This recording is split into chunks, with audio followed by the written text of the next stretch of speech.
Hi YouTube, this is Cognitive Thought here. Right, so basically, I'm trying to get AskYourself on here right now. He has sent me some messages on YouTube, which I've replied to with the Hangout link. So hopefully he can join.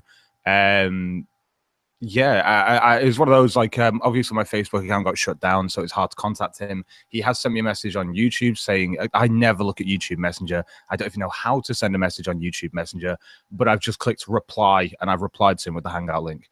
So, but yeah, he's just saying that he's messaged me with a link. My minds.com account is kind of fucked at the moment. Fair enough. So he's not been able to get a link on the Hangout on the minds.com, but he might be able to join if he checks his YouTube inbox. I'm guessing. Like, seriously, when the amount of messages I'm sure I miss in my inbox because I just don't even fucking look at. I don't even know how to send a fucking private message to someone on YouTube. Seriously, no fucking idea. Like, you go to their channel and I have no idea. Seriously. First time that I'd ever used this, and then obviously the layouts change, which is not going to help me. Because when I go to his, like, I know how to send something to his discussion page. But yeah, to actually go onto his profile and be like, oh yeah, I send you a message. No idea how to do that. Oh, wait a minute. Have I just worked it out?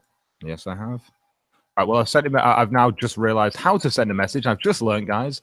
And I've just sent him a message as well with the Hangout link. So we should have 3 messages with the Hangout link now. Yeah, let's have a look what the chat is saying. I've just realized how to send a message. I've not even turned on my fucking thing. Beautiful. So hello, everyone in the chat, as usual. How you all doing? It's good to see you all, sexy chat. I'm looking forward to having this discussion today and actually hearing AskYourself's points of view on this. I actually really am. It's something that I've been looking forward to for a while, believe it or not. It's the reason why I started off the let's do this sort of thing.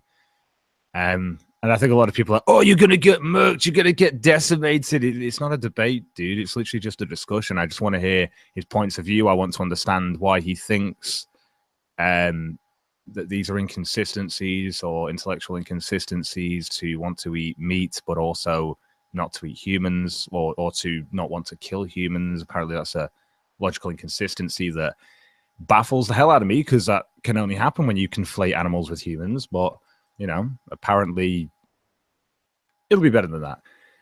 Oh, God. Anyway, I literally, guys, I've had 2 hours sleep, right? I've literally got a pot noodle in front of me that I've had a bit of, and it tastes fucking awful, right? It really does. I don't know why I bought it. I bought it because I knew it would taste like shit.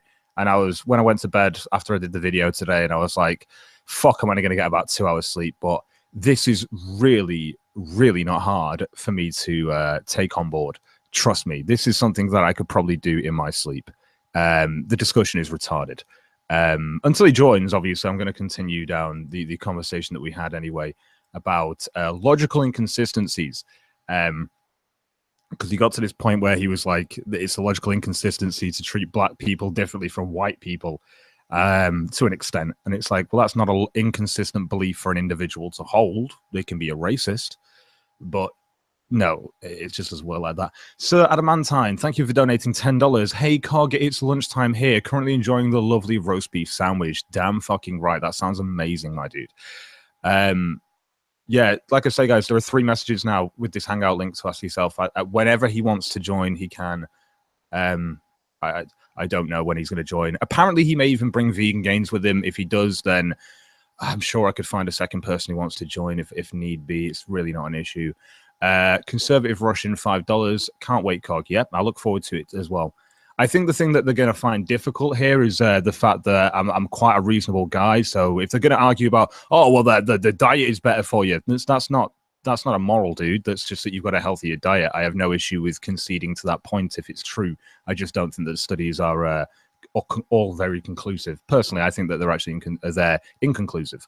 I also don't think the sample sizes are big enough. Personal preference, obviously, but it's one of those things.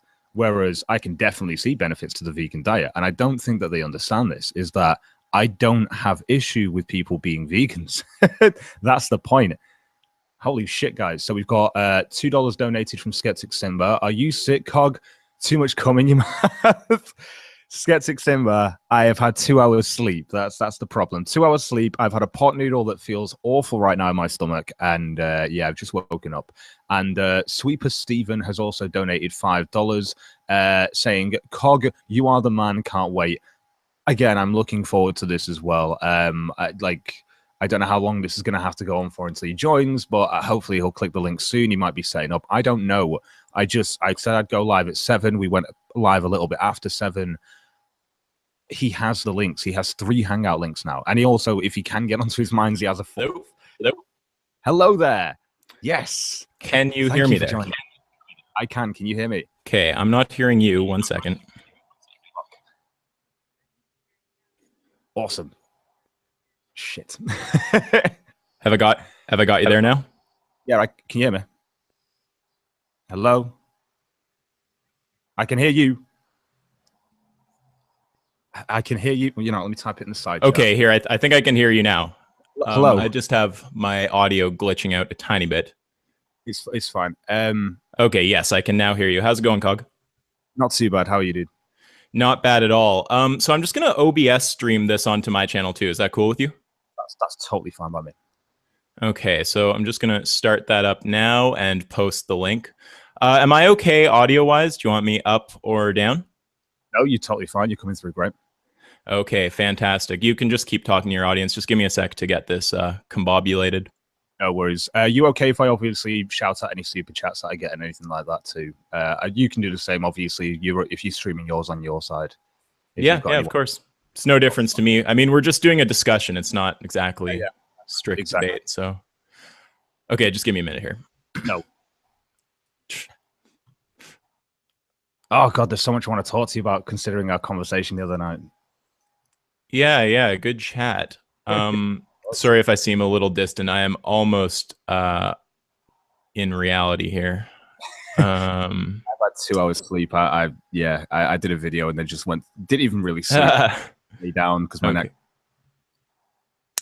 Well, in that case, I have the distinct advantage. Okay, so I've started streaming. I'm just going to post the link on Facebook. Get some people over here. Yeah, that's totally cool. No worries. I've put your channel in the description, and I put all the prior relevant videos in the description as well. So if anyone needs to see them. Give me 2 moments, actually. That's a good point. I've not even I literally just like set up the link. It's just use what I do, and it's like I slightly edited the description. Right, let me get your channel in here if I can. Oh yeah. I mean, you can if you want. You don't need to. Okay, sweet. This is good. And then Facebook. Yeah, it's just one of those, like, my fucking Facebook got closed down the day after I made it just to talk to you. So, yeah, I noticed that. I looked at our past discussion, and all of your messages, like these messages have been withdrawn because it might be a fake account or something. I literally, it's just because you got some weird ass message from Facebook. Yeah, it's just because obviously I made the account under the name CognitiveThought, and they were like, "This isn't a real name. You need to provide ID with your name." Oh God, fucking Facebook. Okay. Cool. Oh, Jesus Christ. We're almost there. Yeah. Yeah, we're just doing setup now, guys. Sorry, chat. Yeah, we're just getting this in the description as well. So your channel's now in the description as well.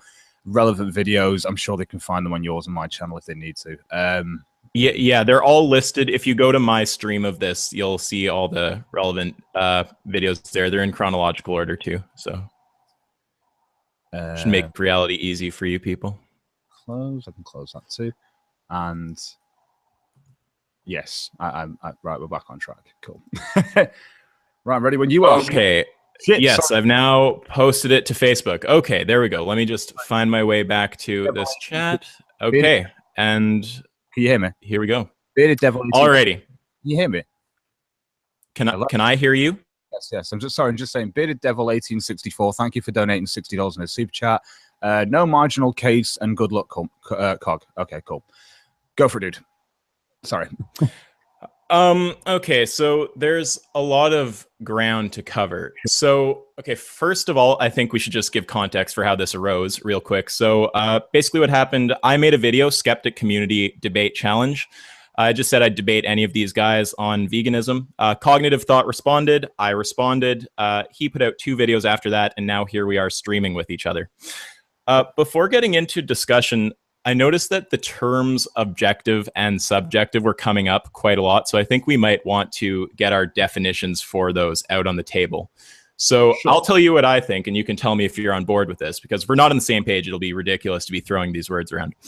So I would see something as subjective if it exists independently of objective reality. And I would see something as objective if it exists independently of subjective reality. So like a tree is objective, it exists objectively. If you kill all the sentient beings and there's no more subjective reality in the universe, the tree is still there.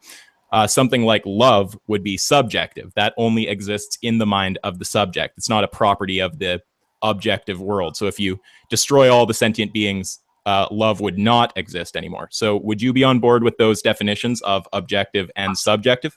Well, I'm just going to confirm what you mean by that, just to make sense. So what you're saying to me... Yeah, take your time. Is if all sentient beings died, that morals would still be an objective thing. Even though it's subjective, it would be objective in reality, even though there's no sentient beings. Okay, wait. Right now, I'm not even talking about morals. I just want to get on the same page about what we mean about objective. I know, and that's why I'm saying to you, are you saying that something is objective? So like the tree, like you said, even when there is no sentient life around, that tree will still be there, therefore it's objective. Because I don't think that morals are like that. That's the reason. Well, okay, well, yeah, we can talk about what morals are in a second, but I just want to make sure we're on the same page about what objective and subjective are. So yeah, like the tree exists objectively. It's not dependent on subjective reality to exist. Was a definition of objective, not influenced by personal feeling, it just representing the facts, yeah? Well, I mean, it depends how you want to talk about the word, because there's different senses of the word. So if you want to, I'm not influenced by my personal feelings on any of this, even though like I agree, like just to quickly sidetrack for a second, I do agree with the vegan diet. Sure. Sense, which is like I can see health benefits to it, which is me, even though I'm a meat eater, I can put my feelings to one side to represent the facts. You see what I mean? I see what you mean, but there's also like different senses of the word objective, right? So you're just talking about objective in the sense of like being free of bias. Like objective journalism is journalism that tries to represent both sides. Like what I'm talking about is moral ontology. So when you're saying something is objective in like an ontological sense, what you're saying is that it exists independent of subjective reality. So that's what I mean when I'm using the word. Yes, I totally agree that it's going to exist to an extent dependent of subjective reality, because it will. It's like it will. Not to an extent, like it will exist independent. Like you kill all the humans, the tree is still there. Cool. No worries. We'll go with that. Okay. I can understand. I mean, if we need to go back to the type of objective that you're using, I do think this is important. If anyone thinks this is petty, this is like the core of what we ended up discussing on Facebook. So we need to get into this. We need to go through definition. I get that. Don't worry. Yes. Also, if it seems that I'm cutting you off, I've got this fucking audio delay. So just sorry about that. Don't worry. I've got the same. Trust me. Go for it. Okay. So yeah, with objectivity. So there are those two senses. So you're talking about the epistemological sense, which is just being unbiased to the best of your ability. That's how you're using the word when you're talking. There's that's one way, because obviously you're taking out your subjectivity. This is the thing. This is but I understand what you mean of objectivity, that yes, without subjectivity there, it won't exist. Okay, I get that. Yes, so that's the ontological sense of the word. The epistemological sense of the word is just you're talking about being unbiased and not letting your feelings interfere. Yeah, so unless otherwise specified, I'm using the words in their ontological sense. And then subjective is just the inverse. Subjective is something that exists independent of objective reality. So it's not dependent on objective reality to exist. Like love, or, an easier example, like green. Green is a perception. It's not an objective property of the universe. The objective property is just light of a certain wavelength. Green is the subjective experience. So if you get rid of all sentient life, then green no longer exists. So you on my page there with those definitions of objective and subjective? Well, no, green is a wave of light regardless. It's always going to be a wave of light. So Yes. So Yeah. regardless of if a sentient life exists, light will always exist to an extent. Yeah, of course. If you actually but there's entire spectrum of light, and you still have green. But green, as what we've called it as green, is subjective. But the actual name's subjective, not the actual thing itself. Yeah, of course. I'm talking. Yeah, we're talking. So there's the objective reality, which is light of a wavelength. I mean, I don't know what green is. I think blue is like 455 to 490 nanometers. That light exists regardless. But blue, that's like the qualia. That's the subjective experience of how our minds represent that frequency of light wave. Yes. So the subjective qualia, it's like blue, the experience of blue. That would not. That's a subjective thing. So that would only exist if subjective reality exists. Okay. So just to make sure we're on the same page. So objective, something that exists independent of subjective reality. Subjective, something that exists independent of objective reality. Sure. Okay. Awesome. So then the one other thing I want to touch on before getting right into the core of our disagreement is your second video responding to me, where you put together clips of me. And I think that you feel this shows an inconsistency in my position, because I'm saying things like, I believe morality is subjective. And then later you hear me saying things like morality is as objective as any other form of human knowledge. So you see that as a contradiction. That's why you splice the clips in side by side, right? Slightly, yeah, but it's mainly due to the fact, like, the way that you're trying to define it within your video, and I understood it. It was just, it still doesn't work. So the way you're defining it in your video is it's objective that morals exist because because sentient beings exist, and because we have morals within society. You can objectively see that they're there because we obviously have them, even though they vary subjectively, but they are there objectively to that extent. That's what you were trying to say, yeah? Okay, I might honestly need you to repeat that. Like here, yeah. Sorry, so go it again. I'll see if that's what I'm saying. Basically, morals. So obviously, in society, even though the morals vary because of obviously subjective reality, objectively, yeah, of course, there are still morals that exist, even though they vary, but they still exist because we obviously exist and feel that we have these morals, even though they're always subjective. There is still an objective. You can still say morals are a thing. You can still talk about them as a thing, even though they're subjective. But you can talk about them as a thing. Does that make? I think that's close to what I'm saying. It might be exactly what I'm saying, but the language is a little weird for me. So I just want to hit on those videos right there. So it seems like I just want to know, do you think it's a contradiction when I'm saying that I believe morality exists subjectively, but I think that morality is as objective as any other form of human knowledge? Because what you're getting into right now is the truth value of that claim. Like, is it true to say morality is... When the way I explained it, I understand. But when I listen to the way that you say it, you're essentially saying it's as objective as maths, which... I wouldn't see it like that. That's the thing. When I think about any form of human knowledge, I'm like, well, no, it isn't, because there are things that we can take on board. We have three basal assumptions which we take on board. You know, the fact that we can sense stuff, the fact that we can use our senses to take on board and then work predictive capability into that, and we can see these same results and stuff, and we can see these patterns. Now, that there's ways of being objective and keeping to that. And then there's a subjective thing of just going like, oh, like, so the scientific method and then magic, one's subjective and one's more objective. Do you understand what I mean by that? I understand what you mean, but I'm a little reluctant to go down that path right now, because what you're talking about is the truth value of the claim that morality is as objective as other forms of knowledge, and we can get into the truth value of that claim. But what I'm getting at is that it's not a contradiction to simultaneously hold the belief that morality... Sorry, what are you saying?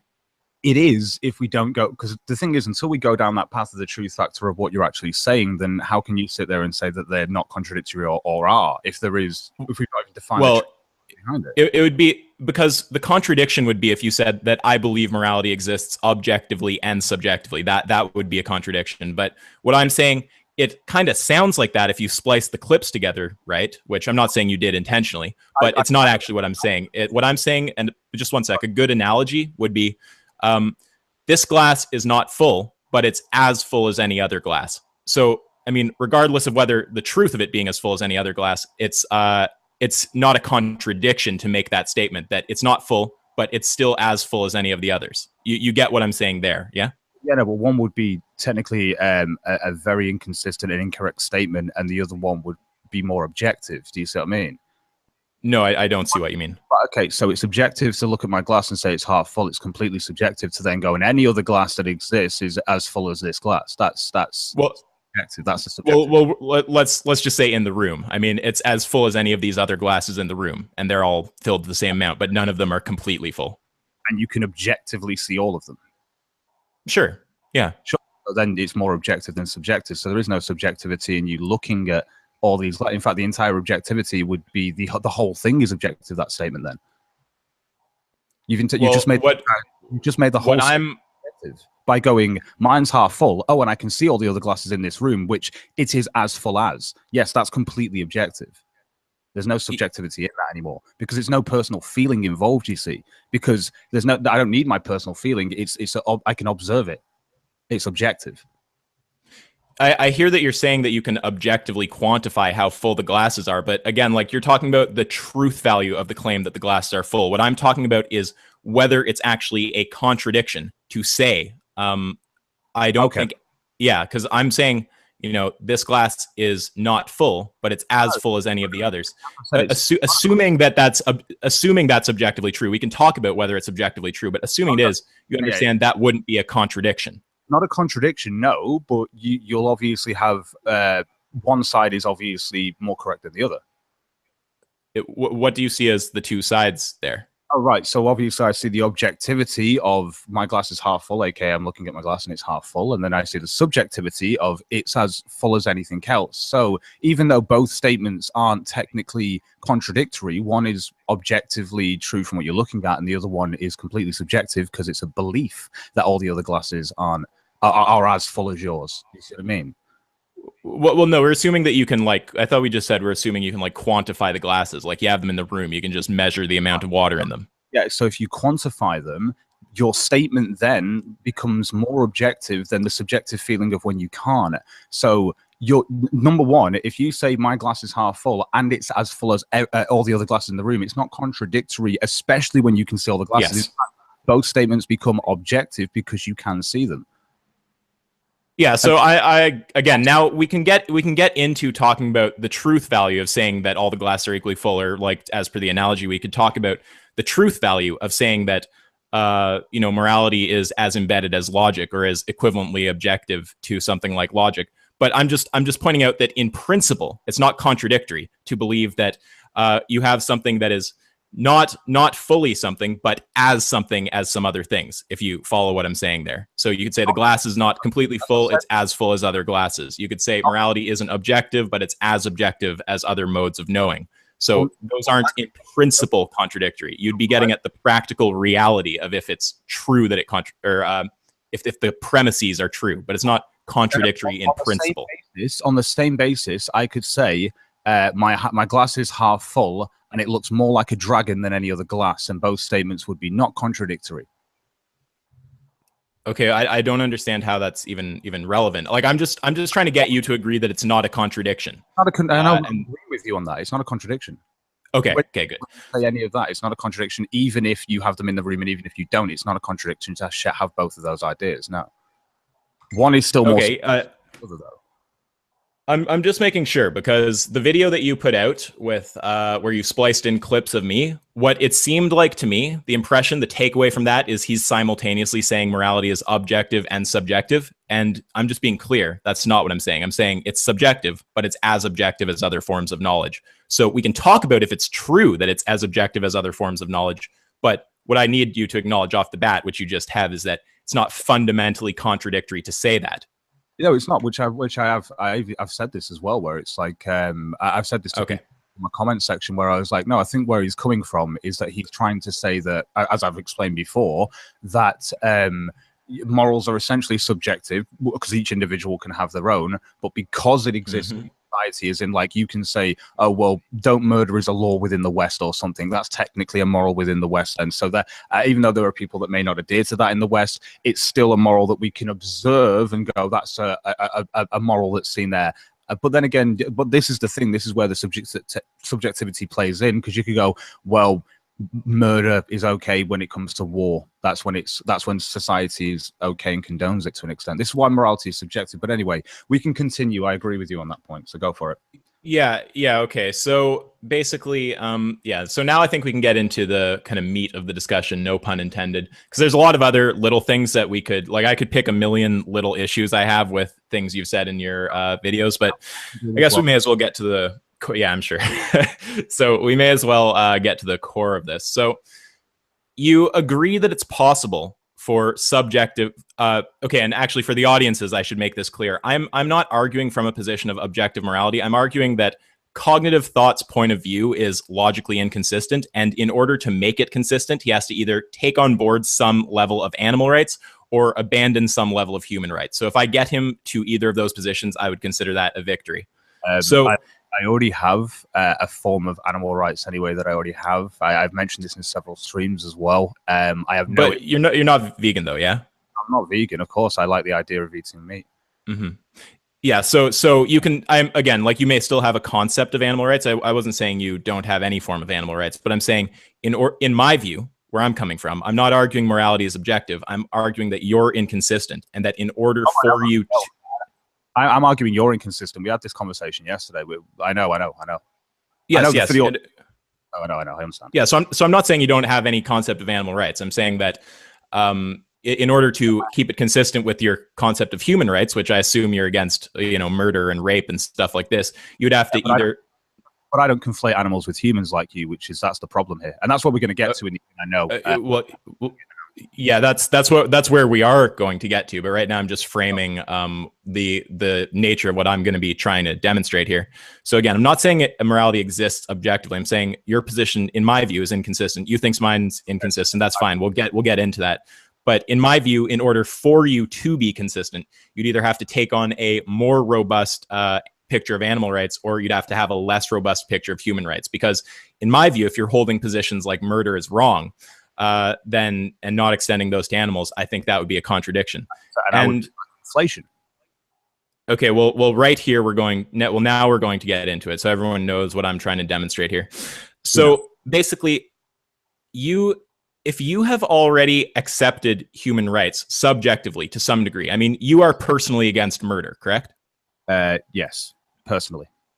Yes. Okay. Yeah. I'm personally against murder also. I think it's not a great idea. So I would say at that point, you subjectively have already bootstrapped rights for humans. Do you know what I mean by that? You've created an ethical system there. What do you mean by bootstrap? I was actually trying to work out what you mean by bootstrapped yesterday. I asked a few American friends, so go for it. No problem at all. Yeah. So when you're talking about bootstrapping, so we both, moral realists would not agree with us here. They'd say morality doesn't need to be bootstrapped. It exists objectively. When I'm talking about bootstrapping, we both understand morality is a subjective human construct. So in order to say humans have rights, you have to make a jump in order to do that. You have to pick yourself up by the bootstraps. You have to make on some level a value assertion. Well, you have to make a subjective stance. That's all it is. And I have which is human rights. Yeah, go for it. Yeah. Okay. So that's what I'm talking about by bootstrapping, is moving from a position of moral value is just absent of the universe to I subjectively am going to hold certain moral values to be true. That jump, that is the bootstrapping of ethics. That's you pulling ethics up by its bootstraps.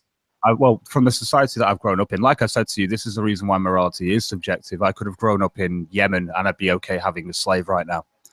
Why? Because, well, that would be my subjective relative perspective. But considering I grew up in the West, obviously, and that's the road we're going down, I don't agree with murder personally. So let's continue. Yeah. I mean, I don't disagree with any of that. Do you think that I would disagree with those statements? Oh, no. I don't think you would. No. Okay. Yeah. So, but you follow what I mean by bootstrapping. If you're you mean bootstrapping rights. By bootstrapping, you basically mean I've applied them. Sorry, your sound cut out. One more time. All right, I've applied them. Sorry, Cog, your sound cut out. Can you just one more time? Can you hear me? Hello. Am I coming through? I can now. Yeah, sorry, it was glitching. Sorry. So Yeah, you sound good. I can hear you.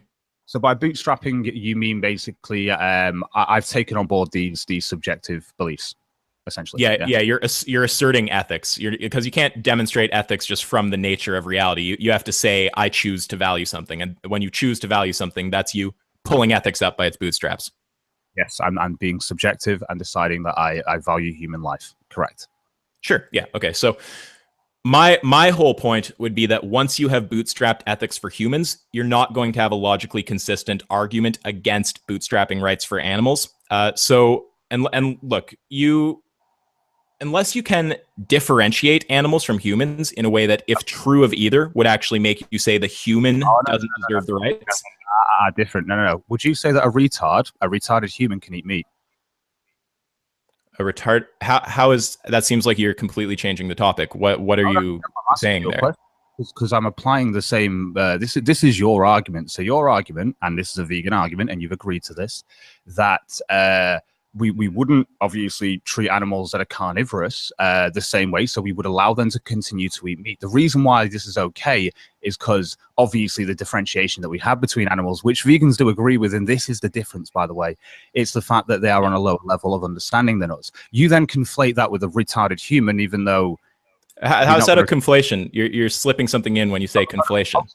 No, it's a conflation because humans and animals are different, and you're conflating a fully functioning animal with a retarded human. But there's okay. There's some real confusion there. Okay, well, first I'll answer your question. So, is it okay for a retard to eat meat? Yes. So, I mean, obviously, I don't think the people who are taking care of that person should be feeding them meat, but you can't actually judge the individual for making a decision that they're not capable of comprehending. So I would say, I mean, no, how could you say it's immoral? They don't comprehend better. Are you saying that a retard doesn't comprehend morals? Some. No, I mean, not all. I mean, there's retarded people who can comprehend morality. So, like, if I'm using a retard as an example, I'm probably, talking about one who can't. And would you say that a carnivorous animal can comprehend morals? Not in any meaningful way. So is there a difference then between a retard that can comprehend morals and an animal that can't? Well, of course, there's a difference between a retard that can comprehend morals and an animal that can't. But awesome. The point is, if you're bringing up retard, if you're saying lower intelligence or lack of ability to comprehend morality, if you're saying that one of those traits would actually justify mistreating animals, then you'd have to, by the same logic, accept that reasoning if it applies to humans. So if there's a retard who couldn't comprehend morality or who was less intelligent, you'd have to say. Same logic, though. You'd eat a person who was medically described as a vegetable, then, who actually had no feeling at all, couldn't really experience sentientness to an extent. It's just existing now. Would you eat that human?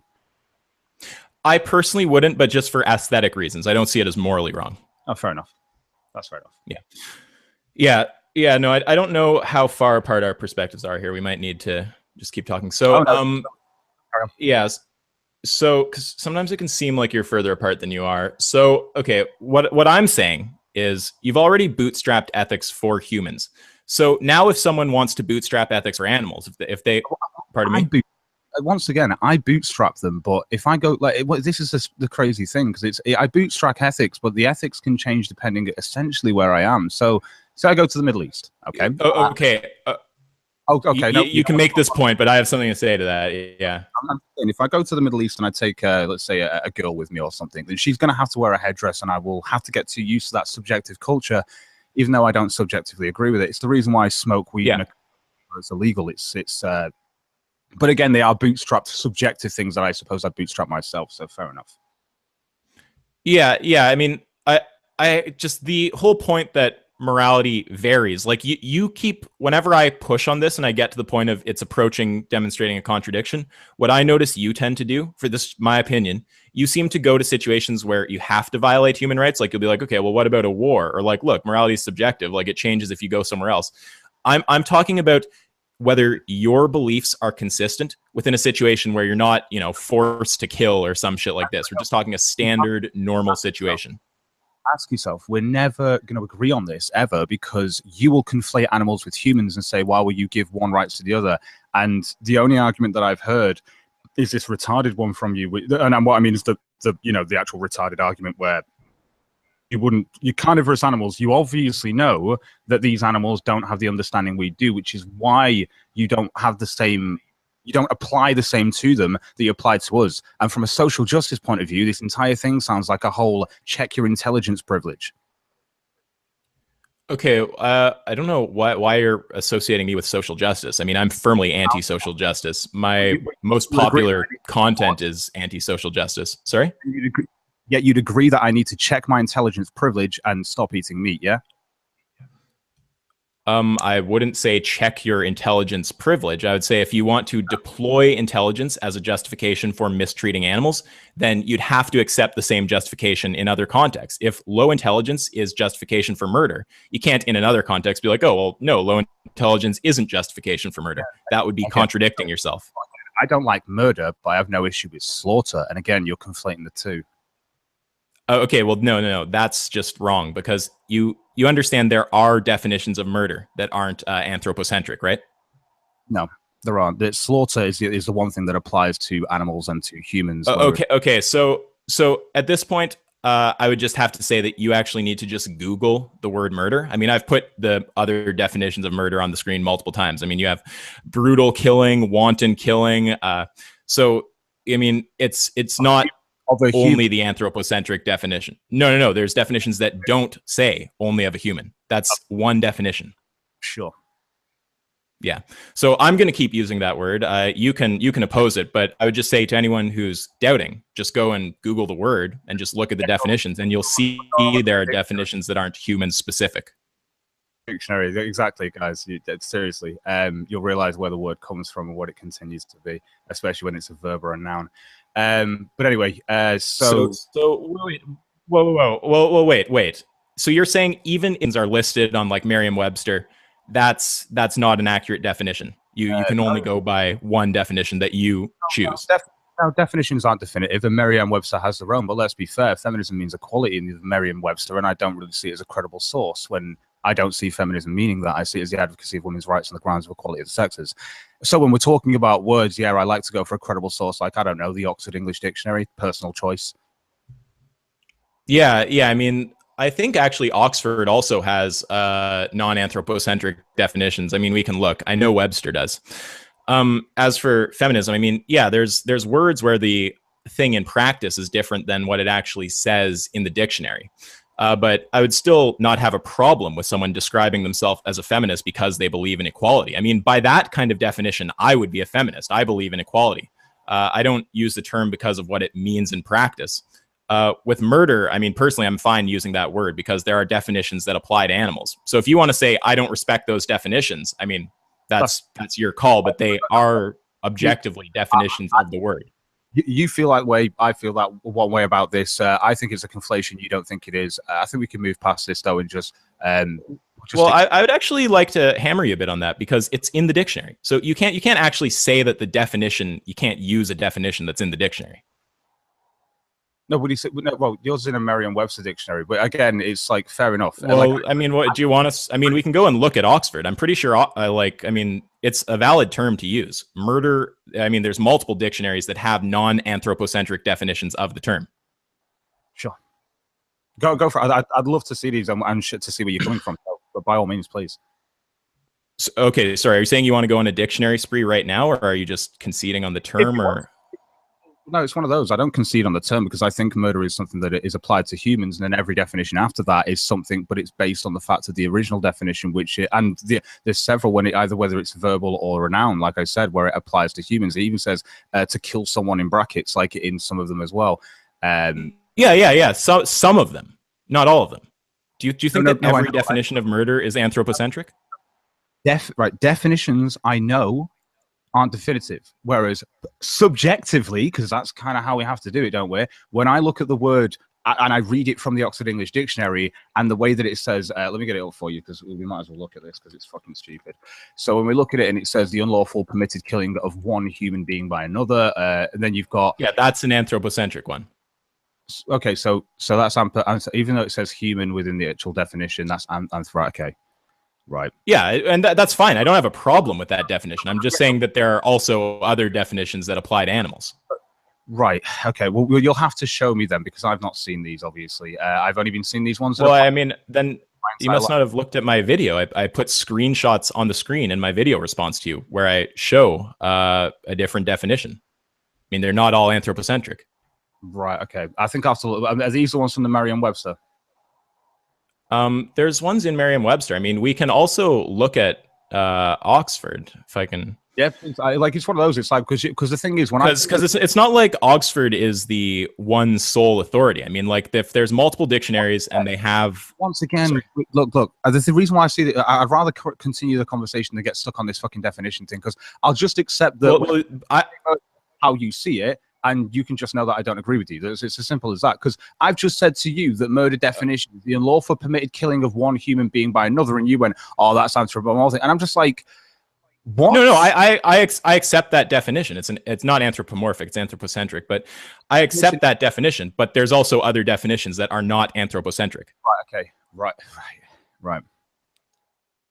Yeah. So I mean, I just don't know what else to say. I mean, I don't know why you're not conceding on that. If the other definitions exist, surely you must acknowledge that's a proper usage of the term. I want to see what, like I said, just screen share or show me where these things are if you want. I really don't mind. Like, I'd like to see what you mean, because if I can say this and you can go, oh, well, that can be seen in two different ways. And it's like, but it even says human in it. Oh, well, we can take human out. So you're cherry picking a definition. Fine. Well, you can cherry pick a definition. That's fine. Whoa. No, it's not cherry picking. It's just choosing. It's like I could say that you're cherry picking. I mean, it kind of is when you're using it to represent just your thing, but whatever. I don't care. I'm just saying both are accurate definitions. Do you disagree with that? I do disagree with that. I think that murder applies to humans, and I think that slaughter applies to both humans and animals. Yes. I think. Okay, so I guess we'll just have to, like, I'm just looking it up right now for you. So murder definition. Let's say if you're talking informally or something, do you mean like that? So would you, because that doesn't. Cognitive thought. I just mean the definitions you can find in the dictionary of the word murder. So unless you're going to say it's like in the same way as, sorry? Do you mean formal or informal though? Informal, I could probably see where you're coming from, but formally, it's always to do with the human. Yeah, so like right here, to slaughter wantonly. There you go. There's a definition of murder that's not anthropocentric. So it does, and I've got it on my screen. So people who can see my version of this stream, they can literally see the definition right here. So I mean, if you want to say that you can't use that term, then you can say that, but it's in the dictionary. So you're literally just saying you can't use the dictionary. Okay, when a feminist uses the dictionary definition of feminism, that's not necessarily a wrong definition. I mean, it's still an accurate definition of feminism. It's just a lot of feminism in practice doesn't actually adhere to the dictionary definition. Sure. Can you send me a link to the what you're showing on your screen? Because I might as well show mine. How will I send you a link? Is there? Oh, the Google Hangout chat, of course. Let me just figure it out here. Yeah, so I mean, there's one right there. And I'll also see if I can check Oxford, because I'm pretty sure Oxford also has non-anthropocentric definitions. And I mean, I wouldn't push so hard on this, but you seem to be really pushing back on it. So it's like, I guess I just need to make the point. Merriam-Webster doesn't even break this down into whether this is formal or not. Great. No, it's just a definition of the term. I mean, formal, informal, what's it matter? It's a definition of the term that you can use. I understand this, which is why I've just said to you, we can agree to disagree on this, because I see it from the formal context and you see it from the informal context. The formal context applies to humans. The informal, fucking apply it how you fucking want. Informally, literally means figuratively. Informally, great. Like, welcome to the world of words, but I like to go with the formal understanding of it. So anyway, okay, well, you can go with whatever definition you want, but what you need to concede, Cognitive Thought, is that is a definition of the term that you can use. The informal definition of the term, I agree with that. Well, what is the real distinction there between formal and informal? Like in the legal sense, if you're talking like a legal definition, murder applies to humans. Exactly. That's all I'm saying. But obviously we're not talking legally. We're talking formally. So fair enough. You can say murder if you want. I still see it as a conflation because, well, I suppose I'm looking at it legally. So fair enough. My bad. It's fine. I mean, you can use whatever definition you want. I'm just saying there are non-anthropocentric definitions, and that's what I'm using. Cool. So that's fine. I have no issue with you using informal definitions. We'll just continue onwards. Well, I mean, I don't necessarily know that it is informal. I mean, it's not legal isn't just like a synonym for formal. No, I know, but I'm pretty sure in the legal context, murder means applying to a human, and I'm pretty sure slaughter applies to an animal. Okay, so you're not talking about formal versus informal. You're talking about legal versus common speak. Go to an Oxford English Dictionary, and it will actually split it up into formal and informal, something that Merriam-Webster doesn't do for you, right? Okay, but now you're trying to be like your dictionary isn't good enough. It's like, no, there's multiple dictionaries that use the. No, I'm not saying, and I've said this now, I'm not saying you can't use the word. You can, it's fine, but I'm going to see you as but you're trying not to. Okay, sorry, you see me as using it what? In an informal context. That's how I see it. As in, like, you know, as if you were talking to someone who was like, "Oh my god, I've just literally had the worst day of my life," sort of thing. Like, figuratively, yeah. Like it's one of those. Well, it's like. I mean, it's murder. I don't really understand the distinction there. It's like formal versus informal. I'm not sure that the only formal usage of the term murder applies to people. And it seems like you're saying formal and legal are the same thing, which they aren't. Well, I'm not saying that they're the same thing. No, I'm just saying that there's a difference between a formal understanding of a word and an informal, which, like I said, if you were going to use the word literally, you can use it informally to mean figuratively, the complete opposite. Yeah. See, but that's why I have a problem with what you're saying right now, because you're trying to completely devalue the word. You're like, well, it could mean its complete opposite informally. It's like, well, what I'm saying, formally, you can say that it applies to animals, but I think formally it doesn't, and it really doesn't when it comes to the formal understanding of the word. And when I come to the formal understanding of the word, and we think of formal, I think of, well, you know, and I know it sounds really weird to understand it like this, but it's like passing exams and having certain tests and spelling tests and things that you've got to get correct to an extent. Yeah, subjective. I know subjective test results and stuff, but you've still got to be able to get these things correct within a formal environment to an extent. And I understand that you can be completely informal with this and throw the word murder around liberally, but I still think it applies formally to humans. Even though informally, fine, and I'm no issue with it, you can apply it to animals. And as soon as we're, well, what would you call this? An informal or formal discussion?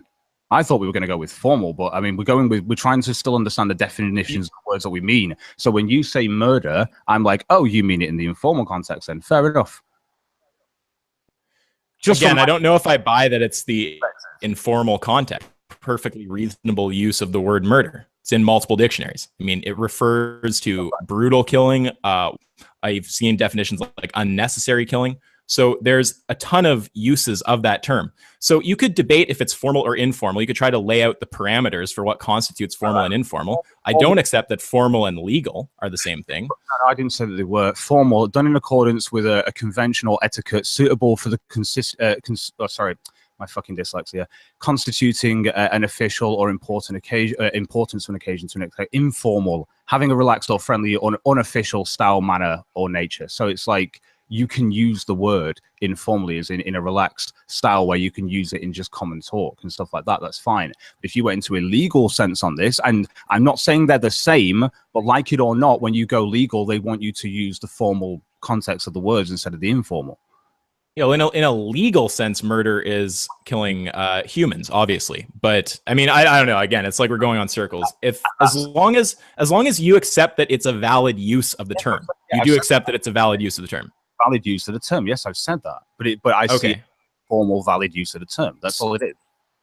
Okay, so either way, the core of what's going on here, I mean, you've bootstrapped ethics for humans, but you're trying to deny the logically consistent extension of that bootstrapping to animals. No, so if someone says, well, let me just make the point. If someone says, you say, I believe in human moral value. If someone says, okay, well, I believe in animal moral value, you can't actually shoot that down without using a justification that you would reject in another context. So, like, what is your argument against that person?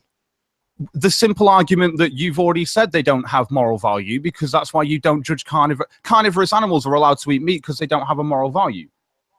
Okay, whoa, wait. You're saying they killed them. Isn't that morally wrong to you? Whoa! You're now you're conflating. Whoa! One sec. You're conflating moral value with moral agency. So the reason we don't, it's not that a carnivorous animal doesn't have moral value. So they don't have any moral agency. They can't make complex moral decisions. So obviously you can't expect them to behave morally. Like same with someone who's got some severe learning disability. So if you can't expect them to act morally, then what value of morals do they have? Okay, so sorry, I'm just trying to be clear. So you're saying that the justification is that they are not capable of acting morally? Yeah, I don't think that they are capable of. I don't think that they are to an extent, at least. Like, well, it's one of those things. They kill other animals. I think they act naturally, but appear to nature. You don't want to do that, do I? Like fucking, like I think they act naturally. Personally, I think we act naturally, but hey, you don't want to adhere to nature fallacy, so I'm not gonna do that. So that's how stupid the argument is that I see it as a natural process, and you're just like, oh no, they've got moral. Okay. Wait. Just okay. Wait. One second. Just point of order. No sense yelling at each other. I'm not yelling at you. You don't need to yell at me. So you've said two things there. So you said at one point you said it was natural. So I mean, you agree that that's not a valid justification because saying it's natural would justify a whole ton of shit, right? Yeah, that's fine. That's fine. I can go with that. Even though I do think it's natural subjectively, I can understand if you want to go down your opinion. I can't be asked going down your fallacy route. So go for it. Well, I mean, you can't be asked to no. I think you need to concede on that. If you can't use natural as a justification unless you're going to accept other natural things like rape. So you agree that natural is not a coherent justification. It produces a contradiction. Not really, because I agree with natural, as in I don't agree with rape personally, but I know it happens in society naturally. Okay, it's Cog. That's a bit of a red herring because now you're talking about what happens in society. And again, I've told you I'm not talking about that. I'm talking about whether your beliefs are consistent with each other. So do you think that it's natural do you accept it's natural as justification for rape?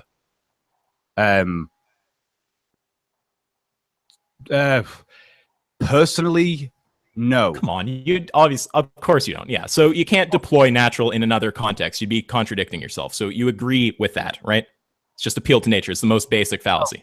No, because when it comes to no, rape is a negative part of nature, which I think can be natural to an extent that people want to fuck, but I think within my own moral understanding that it's wrong. Okay, and this is understanding that we've got with humans, we've gone past that point now. When it comes down to nature itself, though, as in an animal eating another animal, I do see that as being part of nature. Yes. Now, rape. Yeah, of course, it's part of nature. You know the difference between eating to survive and rape? When you rape somebody, you're not doing it to survive. When you eat, you're eating to survive. There's an actual... Conflating again, but I want again from yourself, conflation of rape to now eating. It's like you can't apply these universally, I don't think. I really don't think you can apply that universally as, that you can't go to nature on this, so therefore for everything else you can't go to nature. No, I don't think that I don't agree with that. Well, yeah, I mean that's how it works though. If you say that you can't okay. Well, this is like the scenario changes. If I say to you, right? Yeah, so then it's some quality of the new scenario that would justify the action. It's not nature. No, but this is the thing. Already. Okay, would you? So you're saying that? So you would say you wouldn't go to nature to say that that to condone rape. Would you go to nature to condone personal attraction to somebody? I wouldn't say that it's good because it's natural. No, I mean it's not. Nature doesn't tell you if it's good or bad. It just just a. Sorry. You would say that that's just a natural process, and therefore, if it's happening to an extent, there's nothing wrong with that to an extent. Yeah, what I'm trying to say. No, definitely not. There's natural things that aren't problematic, like attraction, and there's natural things that are problematic. That's precisely the point. Something being natural does not tell you if it's good or bad. Exactly. So I can't sit there and make a universal agreement on one natural thing and then go against all the rest when you've just said yourself that you can have good and bad ones that are natural. Yeah, you can have good and bad things that are natural. So the fact that something's natural doesn't tell you if it's good or bad. Why are you telling me to universally apply it? Why are you telling me to universally apply this? Why are you saying that I should look at this in one respect and then go, so if you're going to look at it like that, you can't do that for any other nature argument there? No. That's the thing. We've just made the agreement that you can have good parts of nature and bad parts of nature. You've just said that yourself, which means that you also have an inconsistent belief that you think I have. Do you think that I think that everything natural is bad? No, I don't think that you do. I'm not saying that because you agree with me on that sense, but that's the whole point. I'm saying there are bad things in nature and there are good things in nature. Yes, yeah. So when we talk about the rape scenario, like you bring up, would I say that rape is condoned by saying that it's just nature? No, but would I see it as of course not? an extent, yes, I can, even though I don't. Okay. Whoa, Cog. Of course, we can agree these things are part of nature, but we're talking about whether nature itself is a justification. So if in some contexts you say nature itself is not a justification, you can't say in other contexts nature itself is a justification. That would be a contradiction. It's the most basic fallacy. It's called an appeal to nature. It's like logic 101. Say an attraction between two people is nature, and I can turn around and say that's not a bad thing in nature. That's nature, and I can put it down to it, and then I can rape. Whoa! But it's not good because it's natural. That's not the reason it's good. Not a negative thing because it's natural, though, is it? No, of course not. That's because nature doesn't tell you if it's good or bad. Obviously, you say that it's a positive objectively from the respect that it allows our species to actually procreate and continue. Okay, but now you're talking about something outside of nature, which is exactly what I said you would have to do. You're pointing to some positive effect it has and saying, therefore, it's good. And yeah, I would agree with that. But it's not the fact that it's natural that tells you if it's good or bad. That's what I'm saying. Do you agree with that? Okay, right. Yeah. So it being nature can't tell you whether it's good or bad. Right. Yeah, fair enough. Yeah. Okay. True. Yeah. So you would agree then? Like, I'm just right now. I'm keeping in mind the things you've said. So far, you've tried to deploy the traits natural, and then the other one you said was that animals can't conceptualize morality. So I'm just trying to get natural off the table, and then we'll move to the other one. And then if that one I get off the table too, then you're back to no justification. So you agree that you can't use natural as a justification because that doesn't tell you if something's good or bad. Personally, no, but I think some people can. This is the thing. Okay. Wait. No. That's a red herring. We're not talking about other people. We're talking about whether your beliefs are consistent with each other. All right. Okay. Yeah. Yeah. So yeah, I would look at it from the point of view that that yes, good things and bad things can happen in nature, but can I justify them by saying that it's just a natural thing? I don't think you can. Like, I'm not trying to be a dick. I don't think you can do that. If you're going to, it's like that's the appeal to nature, to say something is good or bad, to determine its moral character or its truth by whether it's natural. It doesn't work. There's natural things that are good and bad. Yeah, fair enough. Okay, sweet. Glad we have agreement there. Yeah, so then the other one that you said was that animals can't, what was it? That they can't behave morally? You said that they're not of moral value, but I think what you meant to say was they're not moral agents, right? They can't reciprocate morality? To an extent, yeah, they can't reciprocate morality. So therefore, when I think of moral value, I always think of, well, how would they have any if they don't even have any agency? Okay, so you're tying moral value to moral agency. So moral agency being the ability to make moral decisions. So if something can't make moral decisions, it doesn't have moral agency. Right, but how do you define something that has moral value? Because if you say humans have moral value, we have moral agency. So and animals don't have moral agency. Once again, differences. So there's a difference between, I suppose, us is that we have moral agency and they don't to an extent. Subjective moral agency. Yeah. So go ahead. But this is the thing. You're saying that they don't have moral agency. We have moral agency, and we both have moral value. I would hold that we both have moral value, but right now I just wanted to clear up that we were actually meaning the same thing by moral agency, because people say that and they mean weird shit. Moral agency, I understand what you mean by that. I want to understand what you mean by moral value. Yeah. Okay. Well, I just want to finish getting moral agency off the table as a justification. So, people, beings that can have subjective morals. There you go. Yes. Yeah. Absolutely. It doesn't even need to be a being. It could be like a fucking AI or something. If it can comprehend moral decisions and make them, that thing is a moral agent. Fair enough. Yeah. Okay. Sweet. So you presumably you get that some humans don't have moral agency, obviously, right? I mean, if someone who's severely like retarded doesn't have moral agency, someone who's got like a certain type of mental disorder. No, I think there are some. I think there are some to an extent that will still have their own form of moral agency. Whether you can understand that or not, I don't think that you can. I think they'll have a subjective form of that still. Even in a diminished mindset, they'll still have they may not have an understanding of numbers or much of reality, but to an extent, sure. they still may not want to kill a fly or something like that if they ever got the chance, and they'd be like, no, I'm not going to kill it. They might have that decision in their mind, that moral agency. So I don't think that you can conclude that now. Okay. Well, there's one or two things there. I mean, first of all, you'd obviously also apply that to animals and say, okay, well, animals have moral agency in some limited capacity. At least some animals do. No. I mean, sure. I don't see animals. I mean, sure. No, I don't see animals as having moral agency. I see animals that eat meat, and I see animals that eat vegetation. That's all. That's not moral agency. That's just well. No, I'm just saying, if you're going to say that some like severely disabled human still has moral agency, like, do you? I mean, someone who cannot. Well, I'm just saying, if there's some severely disabled person who can't have moral agency, then an animal of equivalent cognition has the same moral agency. Right. Listen to me. A human who is retarded, I would still say, has a level of moral agency, and I don't think that animals do have moral agency. Okay, well, some retarded people don't have moral agency in any meaningful way. Well, who some? Okay, these outliners. Go. So would I apply the same rules to? Do I see them as a hindrance on society, though? There's your question. Yeah, I probably do. Why? Well, they don't have any moral agency. Why do I see them as a hindrance? Yes. Well, they still have the same human rights thanks to the place that we live. Yes. Do I actually give a shit, though? I can't do anything about it. They have human rights, but do I see them as a hindrance? Yes, especially if they have no moral agency or anything like that. If they're of the diminished understanding that a human has to be, they're literally, they'll essentially just be a vegetable on a bed. Seriously.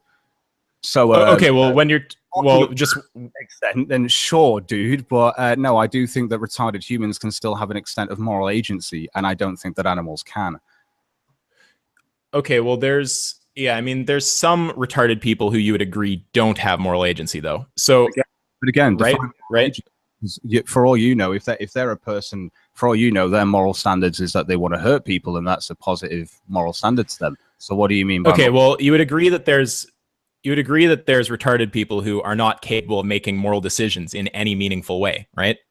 I don't. Again, what do you mean by this? I mean, they wouldn't like stand up for a loved one. They wouldn't like even care about swatting the fly. They just would not have a concept of morality because they don't have the cognition to comprehend it. Oh no, but would you say that they still also wouldn't murder people because they'll? But you would say that that's not them just not doing anything? I would say that that's their moral agency to not murder as well if they're not murdering. Okay, well, I would not. I mean, and also the legal system would not actually consider them full moral agents. I mean, because they can't actually conceptualize morality in any meaningful way. So it doesn't make sense to judge them as if they could. Great. Well, we're talking about my subjective perspective here, aren't we? And I'm telling you, we are. I'm sure they would get that leniency in the law. I'm sure they would. Ask yourself. I'm pretty sure they would. Now, when it comes to me, I still think that they have moral agency. I've met quite a lot of fucking retarded people in my life. I've been homeless before, and I've lived with fucking retards, and they still have a form of moral agency. Even though, I mean, many do. Many absolutely do. Some don't, though. They'll take drugs all the fucking time, but at the same time, they'll always like go, "Hey, can I help out?" They'll even go and help out the poor and stuff like that. And this is the thing. It's like when we're talking about morals that are subjective, their moral agency can be completely different from mine. If they want to kill things, that could be their moral agency. A negative moral agency, but still moral agency. And if they don't want to kill things, equally so, it's a moral agency. So I don't think that you can definitively show that. And that's the argument. Okay, well, I think with moral agency, I mean, you seem to be talking about mentally challenged people who are not that impaired. I mean, like, there's people like, I mean, if they're to the point where they are so impaired that they have, and we're talking no moral agency, right? Because even if they're the thing is that if something is so impaired that it can't murder anything, right? Who are you to make the decision that it's not murdering because of not because of moral agency? Who's going to say that? Who's defining that? You? Okay, no, wait. I'm not sure what you mean there. What I'm getting at. Okay, sorry. Well, let me explain. Well, sorry, it's because I'm trying to keep in my head the point that I'm trying to get at because it keeps going off in this direction. It's not. It's because you keep going back to whether a retard of diminished capacity has moral agency, and I'm saying. Okay, well, let's just be clear. Do you support? Is it okay to kill that in your subjective relative perspective? Is it okay to kill that retarded person if they don't have any moral agency in any more meaningful sense than a cow? you can prove that they don't have moral agency, sure. But again, when it comes down to moral agency, we're talking about subjective. I don't see cows murdering people, and I don't see cows, but I see cows, I suppose, to an extent, not murdering. Could you say that's, because they're not carnivorous cows, would you say that that's their moral agency to not do that? Would you say that it's a carnivorous animal's moral agency to kill then, and that's why it's okay for them to do that? Because would you say that when a human wants to kill, that's okay because it's within his moral agency, and also when a human doesn't want to kill, it's okay because it's within his moral agency? Moral agency doesn't say that something is correct or wrong ever. I know this, right? And this is the whole point, is that morals are completely subjective. That's the whole point of this argument. And this is where it keeps coming back to, because you're trying to sit here and say, look, if you can't even make morals, then you're essentially an animal, which I would agree with, because I don't see animals as having any moral value or being able to have morals. Whereas when it comes to a diminished human, I don't think that you are. I think that they can have, unless they've literally got zero brain activity in the brain, they could have locked-in syndrome for all you fucking know. And if they've got locked-in syndrome, they can't move, but they will still have moral agency. And in a lot of cases, they're just seen as coma patients for ages, and you can't tell. It's really hard to find out if someone's got locked-in syndrome, but they will still have moral agency. But legally, well, their brain's not really functioning. So do they have moral agency then? Do you see where I'm coming from? Somewhat, but it's kind of diverting from what I'm saying. So what I'm getting at is, you said you are okay killing the humans who lack moral agency. In your subjective view, that's okay. If there is a human that is so diminished to the point that it has none, which again I would say is hard for you to prove, then they're literally on the level of the animal in my eyes, and yes, they're a hindrance on society. Yes. Okay, so you would be okay, for example, you wouldn't have any issue with rebuilding Auschwitz and just putting the Jews in it who lack moral agency. Once again, it's a subjective view that they lack moral agency, which is why we come back to this, that you're saying to me that these retards do lack moral agency. You're being the little vegan Hitler there about these retards. I am not. I am saying that I don't know if they have this moral, if they don't have this moral agency. I'm not saying that they do. You're saying okay, wait a second. You agree that some mentally challenged people do not have moral agency, right? I don't. I think that all mentally challenged have moral agency to an extent. So you're saying someone who doesn't even who can't articulate what morality is. You've got someone who, they're alive, they can experience well-being. They live in an assisted care facility, but they can't actually understand that it's wrong to hit someone or hurt someone. Right. Okay. But again, we're talking about morals that are subjective. Some people murder and think that in their head that's morally okay. That's actually their negative moral agency. It's not a positive. Okay, wait. That's going in a different direction, though. I'm just trying to get you to acknowledge there are humans who lack moral agency. I'm trying to get you to acknowledge that they lack moral agency, because moral agency can be positive or negative. What you consider to be not moral agency, I could consider, or they could consider subjectively, that it is moral agency. As an example. Okay, wait. Can you just define moral agency for me? God, a moral agency is someone that can express a form of morality from their own perception. So even if you can't explain what morality is, but you can know within your head that you don't want to murder people but you don't know why, but you just know that you don't want to, would you call that moral agency? I would. Okay, I don't think I'd call that moral agency. We can work with your definition. I mean, if someone's not murdering someone, but it's not out of any moral understanding, I mean, I wouldn't say that is moral agency. I just say that person isn't murdering anybody. Right. Whereas if you actually said to them, would you murder somebody, and they would said no to you, would you see that as a moral agency? And if they said to you, yes, they would you not see that as another form of moral agency? I mean, in fact... Sorry, I just want to answer you. If they're actually capable of understanding that question and they give a yes or no answer, then yeah, I mean, that would be moral agency for sure. But we're talking about someone, no, of course. We're talking about someone who can't comprehend moral agency. So again, like someone who's... So let's say you've got a person who can't speak, can't write, they can't hear you to an extent, right, at all, right? Who are you? Sure. They literally can't communicate with you, right? So who are you to say that they don't, as a human being, and you know from your same perceptions of a human as being a human, who are you to say that they don't have moral agency? Now, I'm not an animal. I can't tell you from their perspective, but I'm pretty sure from my point of view that they don't have it. That's my personal perspective. And they may have some. I just don't see that they do. And neither does 99% of humanity. Yeah. So you're saying that if you had some person who, you know, they're like in some state where they can't operate in the physical world, but they still have brain activity, like they may or may not be a moral agent. Is that kind of what I hear you getting at? Yes, within their mind, they still, but maybe moral agency. Whether they that's not what I'm talking about. I obviously would agree. If that person is still capable of conceptualizing morality, it doesn't matter if they can act or not. I mean, the fact they can conceptualize it. Okay, so a person, so this retarded person who can't demonstrate to you their arms are fucked up, they look completely spazzy as shit, they can't quite explain to you that they have moral agency or understand the questions that you're saying, but deep within their mind, they actually understand that they wouldn't. Well, no. Let's if they could understand it, then they're a moral agent. But we're talking about someone who can't understand it, like someone who has like violent like outbursts or something, like someone who just doesn't. Sorry? Okay.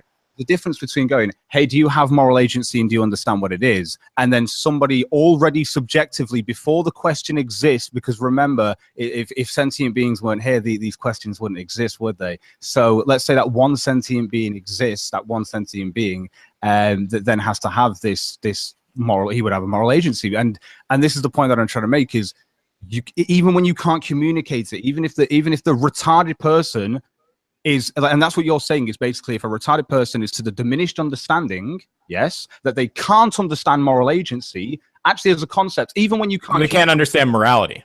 Yeah, even in their mind, they can't even understand morality to the point of what is right from wrong. Yeah, I'd see them as a hint of society, and I have no issue with them not being around. How would you prove that? Yeah. That's the story, because morals are based in a subjective reality.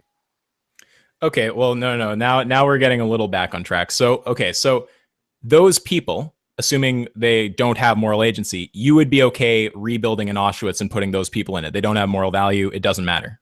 Correct? If you can prove that they are that they have no moral value, that's the point. Proving that they don't have this moral agency. That's whoa. You're trying to set up this weird, like, kind of, it almost seems like negative proof. It's like I'm just saying you can't detect moral agency in them to any greater degree than you can in an animal. I'm saying to you, how do you detect moral agency, my friend? How do you do that? Okay, well, I would say if someone they can't, you talk to them about it, they can't comprehend morality, they're not capable of, like language or something, their actions don't indicate any kind of moral agency, I would say, look, you could argue that person is still a moral agent, but there's no way to make a case that they're any less of a moral agent than an animal, for example, right? No, that's silly. Once again, so we go back to my example. Whoa. How is that silly? Because you're saying I'm going to explain how it's silly, because we've just gone through this. Like, it's hilarious that we've got to go back to it, but we will. It's funny.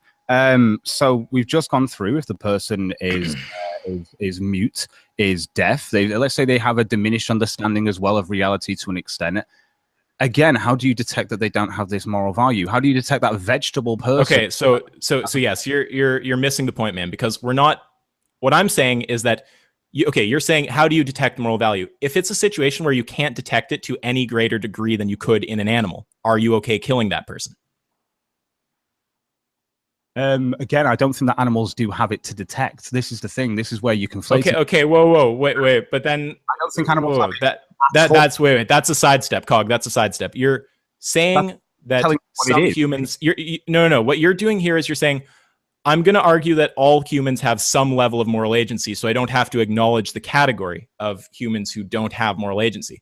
So I'm playing your game. I'm saying, okay, it's fine. If you want to say that they have severely diminished moral agency, fine. But if you can't demonstrate that they have any greater morality than, like, say, a cow, is it okay to kill them? No, but again, I don't think that a cow has morality to begin with. Whoa, wait. So if you can't detect that they're any more of a moral agent than a cow, it isn't okay to kill them, or it is okay to kill them?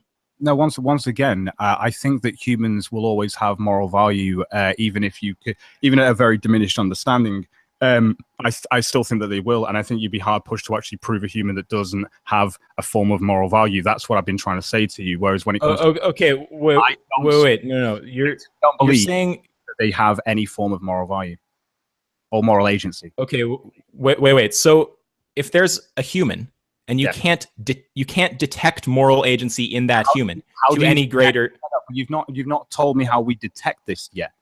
at all. You're not. Cog. Wait a second. You cut me off halfway through the sentence. I'm saying if you have a human and you can't detect that they have moral agency to any greater degree than a cow, for example, then is it okay to murder that person or not?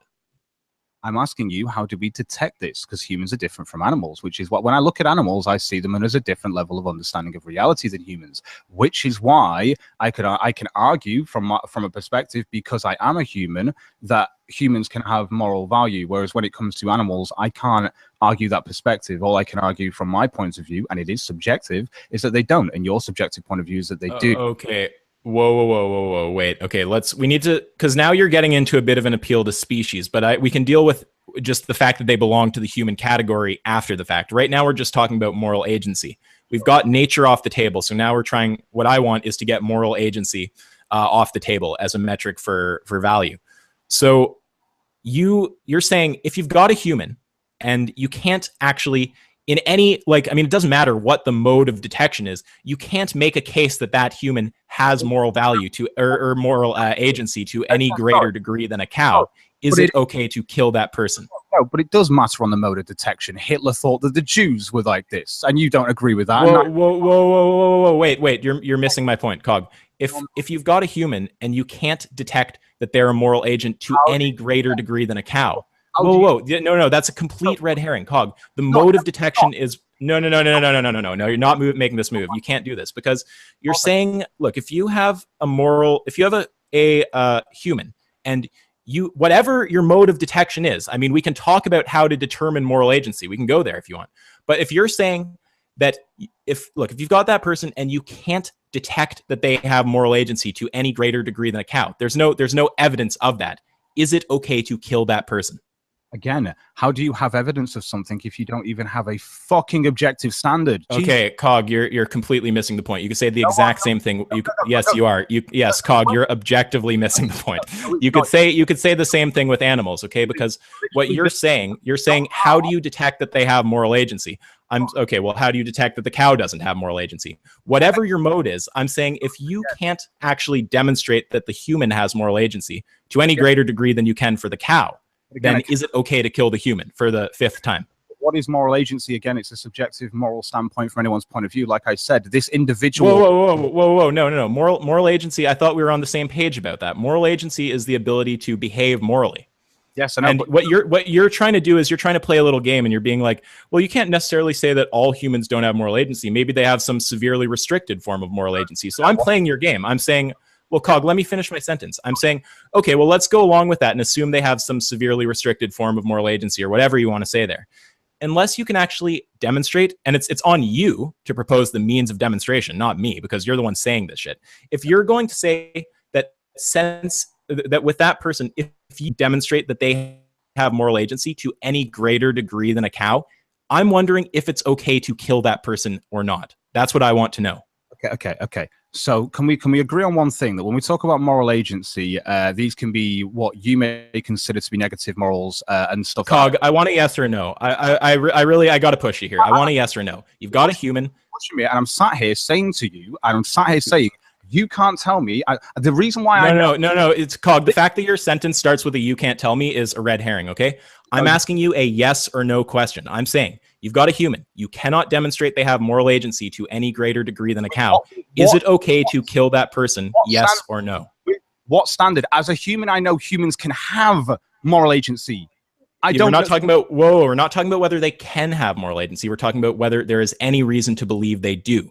And if we have a case where you can't demonstrate that the person in question has moral agency to any greater degree than a cow, is it okay to kill that person? I'm saying to you right now that you can't detect within a human... Okay, Cog, you're going, again, off topic. I want a yes or a no. Look, you've got a human... I know you, but it is okay. No. You don't get away with your little yes or no answers, because this isn't. Well, again, I'm just gonna literally keep pushing you, and I know you are. Like literally, you don't understand. Like, I will keep pushing this point until you get an answer, and it could result in a hang up, because I'm not gonna stop. I'm going to insist on it. I know you'll run away, and I will continue. Whoa. No, I'm not going to hang up, but you might. I'm just saying. So Cog. I'm asking you a question. I want an answer. You have a human being. Their moral agency. You can't prove that they have moral agency to any greater degree than a cow, how do you prove is it okay? Right, that's on you, Cog. Right. That is on you. That is beside the point. I'm saying by whatever means you're going to prove it, you cannot demonstrate that they have moral agency to any greater degree than a cow.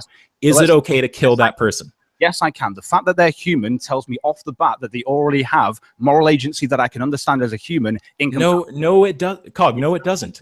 You're just. No. Now you're okay. Whoa. You're changing ground because you can't answer this. You're trying to go to human now. You're saying because they're part of the human species. The fact that someone's part of the human species, that doesn't mean they have moral agency. You need to actually. No. Incorrect. You as a human have moral agency, do you not? And I do. That doesn't mean that every human does. Cog, I'm not letting you throw me off point here. Look. Cog. You need to answer the question. No, I want an answer to the question. Cog, stop with the dishonesty. Stop it, okay? I've asked you a question. I have answered all of your questions. I want you to answer my question. Right, okay. Not a human. Okay. Are you going to answer? Like I'm saying to you, your question is asking me if, right, and this is the if we can prove it. Again, how? Right? There's so many. If you can't prove it, if you cannot prove it. So okay. So if you can't prove, again, how? Because how can you prove either negative or positive? I'm asking you how. Oh my God. Now, listen. Just please listen to me. That you don't seem to understand. That's a red herring. Wow. No. You don't seem to understand that you have built a yes or no answer, and it's not a yes or no answer because you know from yourself that you have moral. You yourself know that you have. You have morals, right? You know that you're. I have morals, right? You have moral agency, yes. I do. I feel like I do as well. That guy who murders people as well thinks he does. That guy with slaves thinks he does as well, right? Everyone thinks that they have morals, and to be fair, it can be negative. Whoa, Cog, you're confusing morals with moral. We're talking about whether someone is a moral agent. I mean, someone could not hold any moral beliefs, and they're still a moral agent. So if someone's okay with murdering people, you would see that as a person with moral agency. Yeah, are they conscious and they can understand like language and they can communicate and stuff? Yeah, to that extent. Why not? In fact, let's say they can't understand. Yeah. Well, then of course they're a moral agent. They can't understand language. Let's say but they're just killing people. They just that's how they fit. That's what they want to do. That's their moral standpoint. They don't they see an overpopulation in the planet and want to kill people. Yeah, I mean, if it's actually a moral standpoint they hold that they conceptually understand, then they're a moral agent. If they don't understand morality, they're not a moral agent. Okay. What I'm saying to you, I really I'm trying to be nice, but I really don't understand why you won't answer this. I've asked you a very specific question, and I'd really like you to answer it, okay? If you've got a human, you can prove. Okay. No, Cog. Oh my God, man. It's not. I'm agreeing with you. I'm agreeing with you. I would say if you can prove this subjective thing, which I don't think that you can, that's where the hypothetical comes in here because it's not even reality now.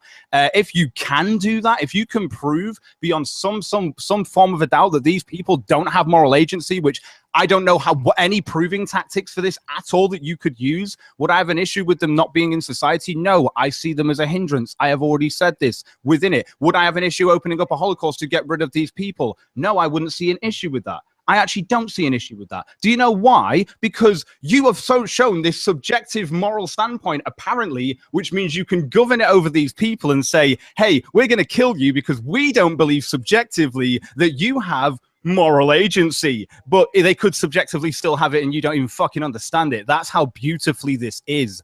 It's so beautiful because I don't mind actually getting to that agreement on your hypothetical scenario. It's amazing. Did you think? Yeah.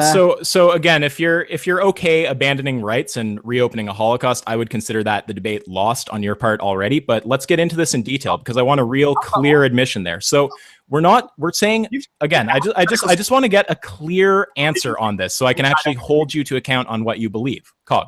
So you've got a human. You cannot detect that they have moral agency to any greater degree than a cow. You're saying it is okay to kill them. I think you always can, but in this hypothetical scenario where you're saying that we can't, sure. How can you? I think that we can always, that's the thing. I don't think we can actually detect either way, but with the fact that I'm a human and I know that humans have a brain, at least to my understanding, they still have a brain, even though it can be diminished. I would say to some extent, they still may be able to have a form of moral value, even if they can't even communicate that to an extent. Yeah. Okay, but now you're talking about moral value. We're talking about moral agency. Sorry, moral agency. Sorry, my bad. Oh, okay.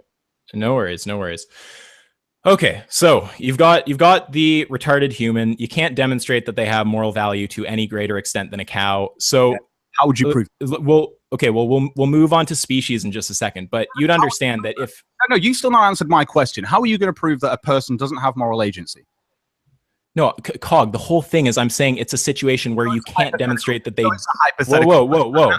So in my, I want to make people clear of my standpoint on this. I think that all humans, that doesn't matter how diminished their brain capacity is, I think that they will have moral agency up until the point where they're pretty much a vegetable. And yes, they are literally a hindrance. And I don't have an issue with euthanasia either. So yeah.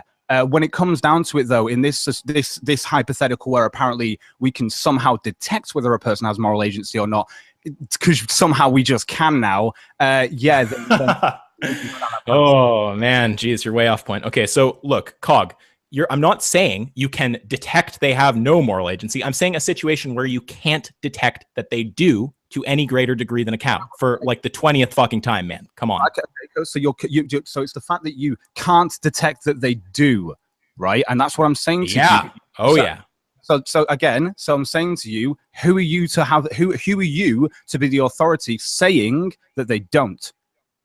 Oh, well, that's what I'm applying to you in the animal context, bud, right now. So look, you will not accept that argument. Okay. So no, but I've accepted that argument. I've just said to you, the reason why is because as a human, I know that I can have I can. Okay, whoa, wait! But now you're trying to move. I look at animals as a lower understanding. That's how I see them, and I don't even see them the understanding of a retard. Yes, that's correct.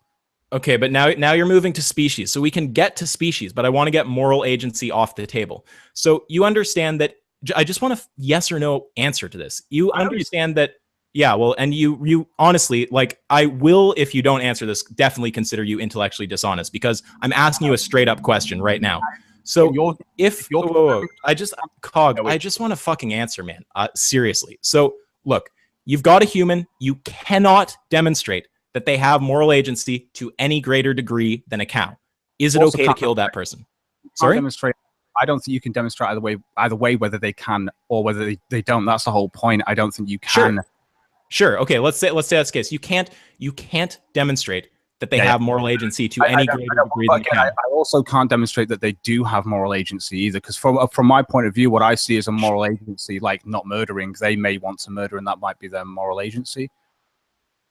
Do you see what I mean? Well, no, I don't, Cog. I'm just trying to get a basic admission here. So you've got a person who, I mean, I don't mean to repeat this like 30 times, but you are dodging hard on this, and it's because it's going to push you into a position you don't want to go into. So you've got to no, but you're trying to avoid it. You're trying to be like, it would only apply to like vegetables, and like anything other than a vegetable does have moral agency on some level. But you're not actually demonstrating why that would be the case and why it wouldn't just apply to like a cow or something. Because they're human. I know you want to get onto species in a moment. In my mind, because they are human, and we will. Humans can have moral agency. That's why I would say, even on a diminished understanding, I would still say that humans have moral agency. That's what because. Okay, so you're okay. Okay, so you're saying wait. Just to be clear, you're saying that even if you realize morality, they're still a moral agent because they're a human. Like, I mean, I'm just curious if that's. I'm saying what you're saying right now. Being human. Yes, back to fucking hours ago, I'm going to say once again, yes, I believe that all humans, even if a diminished capacity of understanding, will have a form of moral agency. Yes. Okay, well, the thing is, it's just a bit tricky with the way you're talking about if you're appealing to species or moral agency. So I'm trying to get moral agency off the table so we can move to species. Sorry. So humans, the species, I think, have moral agency overall, all encompassing. Seriously. Okay. So now, we're getting somewhere now. So you're saying the people who you can't demonstrate they have moral agency in any more than you could demonstrate that a cow has moral agency. Those people, they still have moral agency because they're human. I think that within their understanding and their brain capacity, yes, I think that they will still be able to take on board morals such as not killing other humans. Okay, Whoa, Cog, but we're talking about someone who can't take on board those morals. We're talking about someone who's like, they're living in like an assisted care facility. Dude, you've just said this, right? Yeah, I know we're talking about your hypothetical situation where they can't, and I'm saying I don't. It's not just a hypothetical. There are people like this who exist, who they can't describe right and wrong in any meaningful way.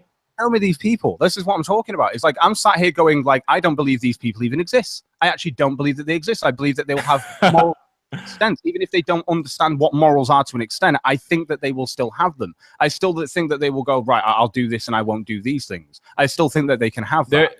There's people who are not having cognition on that kind of level. I mean, there's people who literally they're just in. Sorry, would you say not kill yourself is a moral is to have moral agency? To not kill yourself? Not kill yourself. No, I wouldn't say that's moral agency, because you don't have to be making that decision for a moral reason. Really? You're like anyone who, by that logic, anything that doesn't kill itself has moral agency. So animals have moral agency. It doesn't work like that. Look, Cog, sorry? Like humans do kill themselves. Okay. Again, moral objective. So to kill yourself is not see that.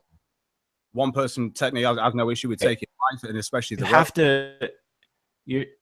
other one doesn't want to even take their own life. Man, she's not comprehending the argument. Okay, so look, what you're trying to do is you're trying to all humans have moral agency on something. You've got a human who you can't demonstrate moral agency to any greater degree than a cow. So someone who can't articulate any kind of moral principles, they don't act away, like sometimes they lash out at their you're roboting. Forgivers. Is it that you're roboting? I can't hear you. You were just roboting. I didn't hear half of that. Okay. Oh, okay. Yeah, no worries. No, okay. So what you're trying to do is you're trying to go like have moral agency on some level, and it's like, okay, well, look, the human can't express any moral belief. Right, and I've said to you that, sorry, you're roboting, so I can't even tell you talking now. Are you there? It's okay. Sorry, right. I am here, so I'm just saying. Right, so you say that these people exist, right? So let's say that these people exist. I'm going to go with this, right? That these people exist. Okay, they have no moral agency. Okay, wait. No, we don't have to go. We don't have to know moral agency. That's you trying to trip this up. I'm not. I'm trying to. We could say that they have diminished moral agency. What I'm saying is that you can't demonstrate any greater degree than an animal. So that's the hypothetical. No moral agency. If you want to say everyone has some level of moral agency, I don't agree with that. I know, but we can say that's the case. Yeah, that's you're talking about what can't. You're roboting to fuck, dude.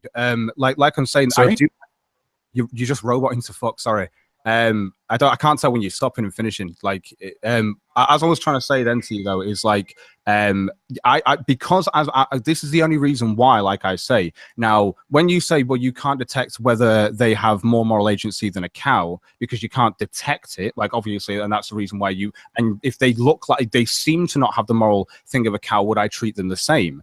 And the difference is because I know they're a human, is the reason why I know that they at least have the capacity moral agency, whereas when it comes to the cow, I literally don't believe it has the capacity of moral agency. Does that make sense? I get what you're saying, but now you're moving to an appeal to species. Yeah, that's fine. I mean, let's just get species off the table real quick, but we're gonna come back to moral agency. So look, I mean, you don't, in fact, no, we should stay on moral agency because you're going to probably go all over on species too. You've got a human who demonstrate that they have moral agency to any greater degree than a cow, okay? Right. Yeah, you just keep cutting out. Do you want to press like F5 or something and just refresh your Hangout? That might help. Oh, the Hangout? Is that what you're saying? Yeah, if you press F5, it will refresh your Hangout because you keep cutting out. Okay, I will try that. It just sounds like your bandwidth is... I just have to reboot it. I don't think... One sec. No worries, that's fine. You know what? I'll have a look at the super chats if I can see them on here. How do I look at just super chat? So I know I've got some and I've missed a load of them. So while you sort that out, I'll super chat. Right. Give me a second, guys. Let me get the super chat up. Hello, everyone. I hope you've all been enjoying the show. Shit, look at the down likes on this video. Holy fuck, do I care? Right, okay. Let's try and get this sorted out. Hope you've all been enjoying the conversation so far. I'm trying. I'll try and make it clear while he's not here anyway, and I'll say the same when he gets back. Because as a human, I know that I have moral agency. I believe that any human, no matter how diminished their brain can be, up until the point of, I suppose, when they're a vegetable or something, they will still be able to have a capacity for moral agency. However, when it comes to an animal, I don't actually think that they have any form of moral agency. Personally, I don't. I just haven't. I just don't. It's as simple as that. And I think if they do, it's usually taught from a human as well. I'd even throw that on there but then again, you could say, well, they can then develop moral agency, and I think it would only happen in certain primates to an extent. Yeah. Can you hear me there? I can hear you. Yes, I can. Okay, nice. So look, you don't have to assume that any humans have no moral agency. I'm saying, look, if you've got a human who you can't actually, they can't make any moral statements. They don't behave in line with any moral code. You can't say that that person has moral agency to any greater degree than an animal, right? Well, it depends on the animal as well. Actually, as I was just explaining before, you can actually technically, I would say, certain primates and stuff, especially with gorillas and stuff, we can teach them to have a form of moral agency, or at least to demonstrate it to an extent as well. So yeah, I would actually go beyond retard and down to the point of even primate, but I wouldn't eat primate to an extent either, like for no reason. Like I have no, like I had the hypothetical of why I would eat human meat, but it's a pure hypothetical. So yeah. So look, roboting again, fucking hell. Yeah. With I don't know why it's, but okay, so and again, like basic forms of moral agency in animals, like, I mean, they'll like protect their children, or like there might be some slightly more advanced thing that primates will do. But I'm saying you can't demonstrate that they have moral agency to any greater degree than, let's say, a cat. Demonstrate that they care about harming people or not harming them. Like sometimes they lash out at their caregiver or something. They can't make any kind of moral demonstrate they have moral agency to any greater than a cow. That's my question to you. Again, you wrote robot. I got half of that. I'd like to hear it all. Sorry, no offense. Like I was trying to say that's okay. No, I didn't want to cut you off. I couldn't hear half of that. I don't know what's going on with your connection, dude. Seriously, like you roboted for half of that question. I didn't get all of it at all. That's sorry. Okay. I'm not sure. Ask yourself. I'm not sure why. Hear me okay now? Would you like to type it in the side chat? I can read it out for you or something, because it's just so I can. I do want to have this discussion. This is a thing. I want to be able to hear you. Oh, he's refreshing the page again. So cool. I'm going to do the super chat while he's coming back. I don't know why his computer's doing that. So we've got $10 from Sir Adamantine. Hey Cog, it's like, oh yeah, you've already done that one. Conservative Russian, $5. Can't wait Cog. Skeptic Simba, $2. Are you sick Cog? Too much coming. Oh yeah, I've already read these ones. I think I got to the $60 one. And then $10 from Sir Adamantine. Cog, sorry, go for it. Okay, well, I'm hoping if the connection's brutal, yeah. Can you hear me, or is it fine? I can hear you, but I can hear it fucking up, dude. I can already hear it fucking up. Fuck's sake. It's really unfortunate. I know. Okay, well, we'll try talking a bit more.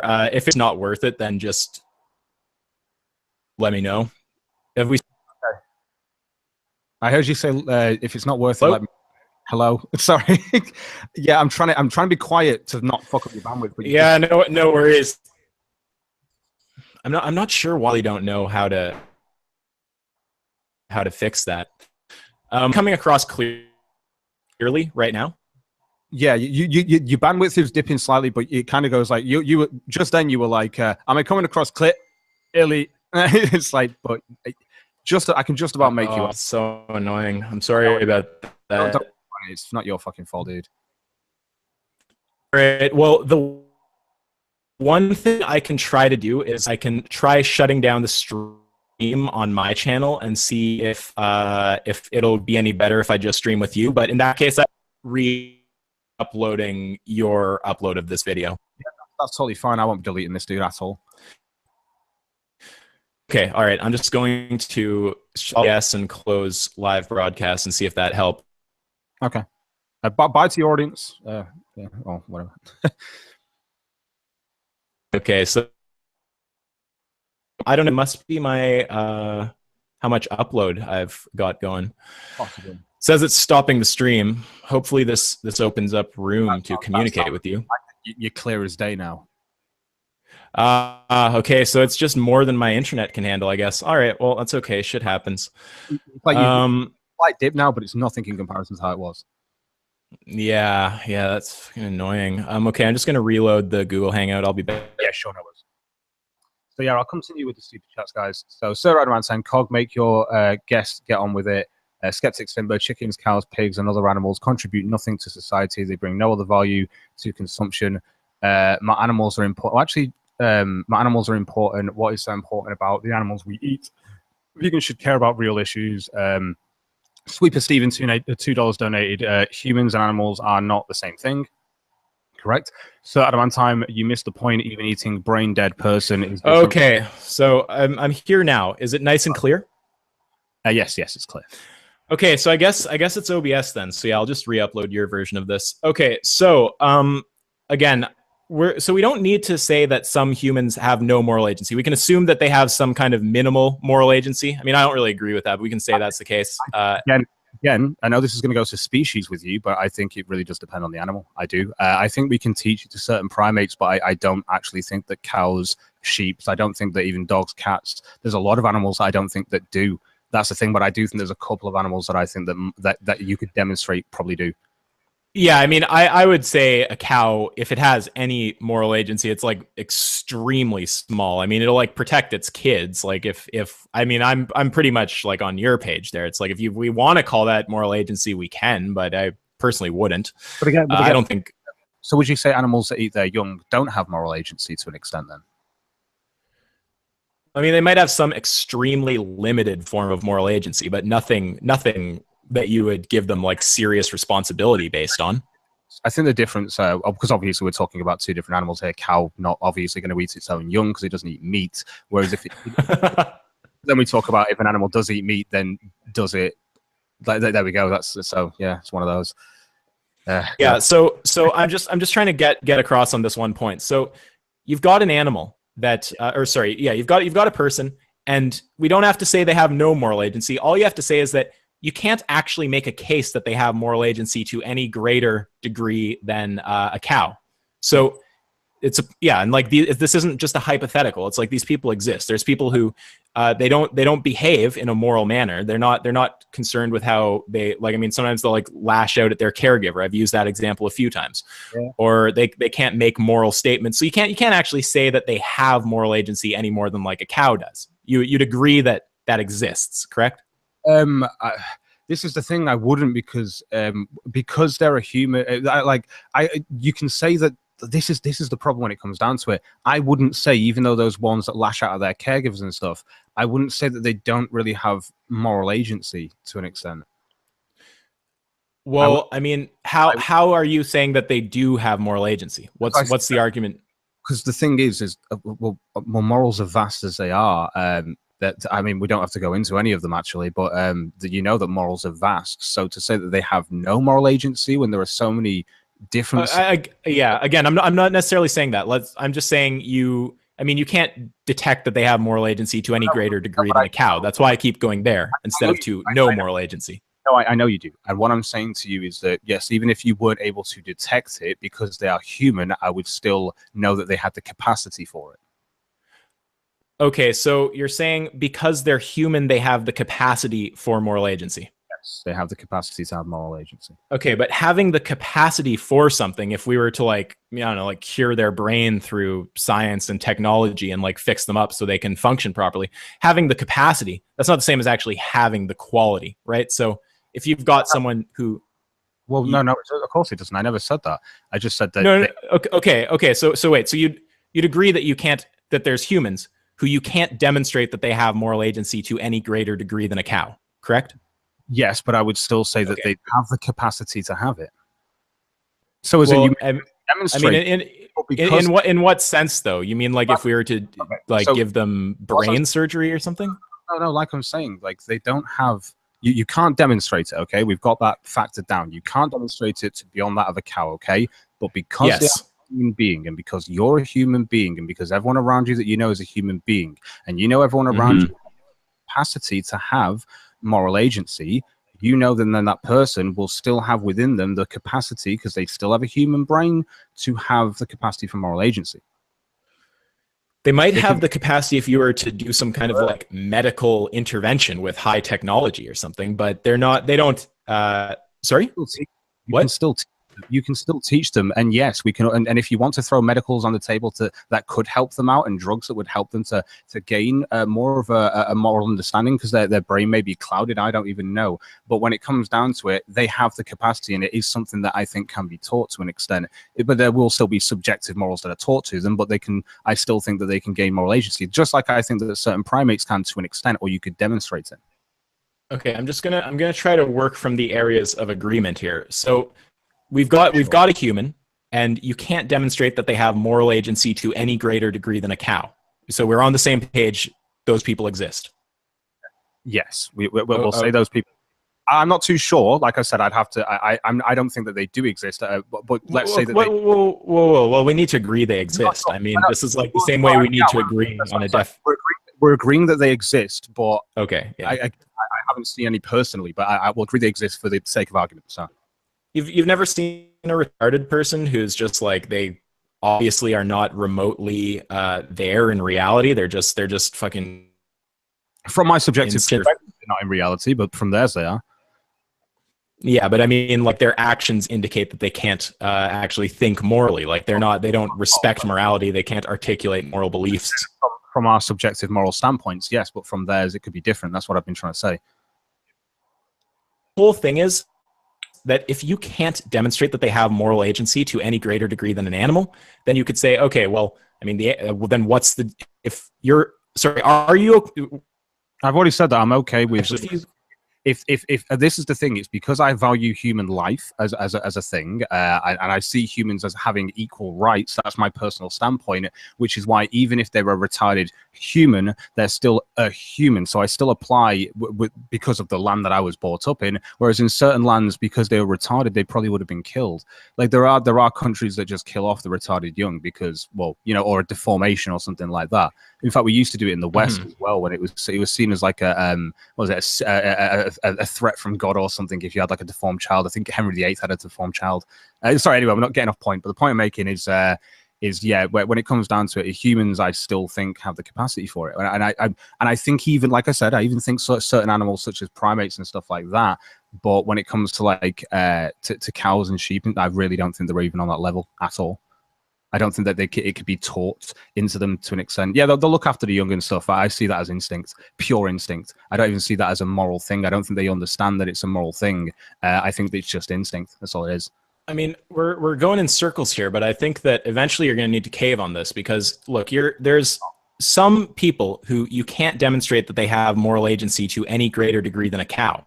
So if you can't actually demonstrate that, sorry? So like I said, we're going to go with that. This is the thing. Even though you can't demonstrate it, I get that. I understand what you're saying to me. But once again, when I say that you conflate animals to humans, I see them as separate for a reason. And that's the whole point. And the reason is because I'm a human and I see myself and it's subjective, and I see myself as separate from animals. Okay.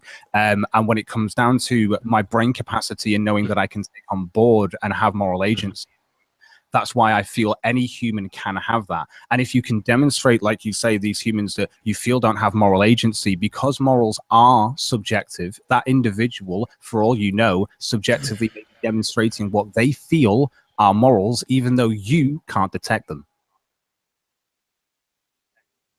No, Cog, we're talking, man, it's like to not acknowledge the actual one who can't conceptualize morality. There's no indication this person has any moral center, and their actions indicate that they don't have a moral center. Like, again, if someone's like lashing out violently at their caregiver or something, it's like that person obviously is not maybe existing and operating. Your subjective view, they're being immoral, but from their point of view, lashing out they see as morally correct. No, but they don't, Cog. They can't even articulate a concept of morality. They don't think it's morally correct. They don't even have an opinion because they can't think about morality. Right. So they don't consider things in their life as good and things in their life as bad. Well, they don't have the ability to determine that an action is good or bad in a moral sense. Like someone who they can't tell that there's something wrong with hitting the caregiver. It's like they don't have that level of moral reasoning. Okay, but that's only when it comes to attacks. Do they rape people? What if they don't rape people? Does that and they are really opposed to that because they're not even. Man, you're really like playing around here, man. It's like infuriating. So look, this is what I'm getting at here is about a person that exists that and you're asking me to detect if they have moral value, and I'm saying from my oh my god, no, I'm not Cog.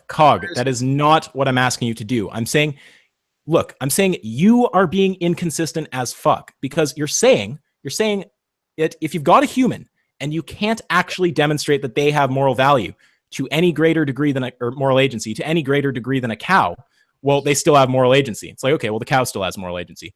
You know, you're just saying, oh, because they're human. It's like, well, that doesn't actually demonstrate they have moral agency. If you can't demonstrate it. No, it doesn't. No. This is the thing. It's not demonstrating. I'm not saying that it demonstrates moral agency. What I'm saying is it demonstrates a capacity for moral agency because as humans, we know they can have that capacity because they are human. Yeah, but we've got a human who can't have that capacity because they. Right. Sorry. And again, I'm saying to you that that their brain may be muddled up and messed up, and what they consider moral. And I know you're saying to me that there are these people so these people, like I'm saying to you, do they see things that are good in their life, and do they see things as negative in their life? Because if they can differentiate bad from good to an extent. They can. Okay, and again, Cog, do animals see things as bad and good? I'm sure that a cow doesn't like being fucking bitten by a predator. I'm sure that it sees that as bad in the same way as, like certain retarded people would comprehend that they don't like being like punched by someone. But we're saying when we're talking about moral agency, it's like we're talking about a actual ability to comprehend a moral system and act in accordance with it. And there's humans who cannot do that and who will not be able to do that. I know, right? I know. What does it mean to say they have the capacity if there's no means for them to act? When people don't have moral agency, or at least we don't feel that we can detect what we consider to be a subjective moral agency, we put them in prison. And I actually prefer. No, we don't. Cog, there's humans who are mentally disabled who we don't put in prison. We put in a care facility. Sorry? Psychiatric wards, yeah. Yeah, absolutely. Yeah. So, okay. So people will look at them and go, they still have human value.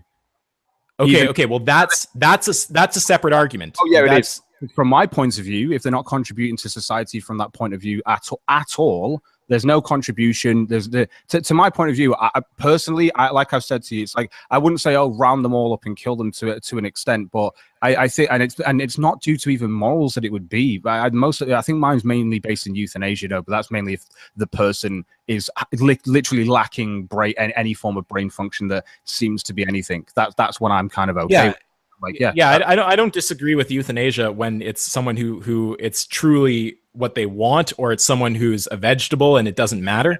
But we're talking, it's not just like a vegetable versus a moral agent. It's like we're talking about if you've got human who has a seriously restricted form of moral agency. I mean, I would say they don't have moral agency, but we can use your kind of thinking and just say they have seriously reduced moral agency. If you can't demonstrate that they have moral agency to any greater degree than a cow, you say it is okay to kill that person? No, but that's the thing. That's what I'm saying. I would be able to demonstrate a low form of morality, whereas with a cow, I don't feel I can. How would you demonstrate that? And it is literally based on, I know this goes to your species argument, which I'm hoping we'll get to soon. It's basically and I'm a human, and because I know that, well, you have a human brain, you have the capacity to do that. That's all it is. Like I keep saying to you. Okay, but no. Having a human brain doesn't mean you have the capacity for moral agency.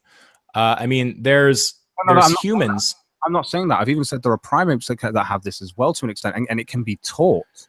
And I think moral agency is, again, something that is taught to an extent. I don't think it's something that's like when they defend when they don't like being bitten or something like that. That's like a natural thing. No one likes that. When it comes to defending your young or something, it's a natural instinct because you want, from a natural point of view, you want your young to go on so that it continues the life cycle. That's the whole point.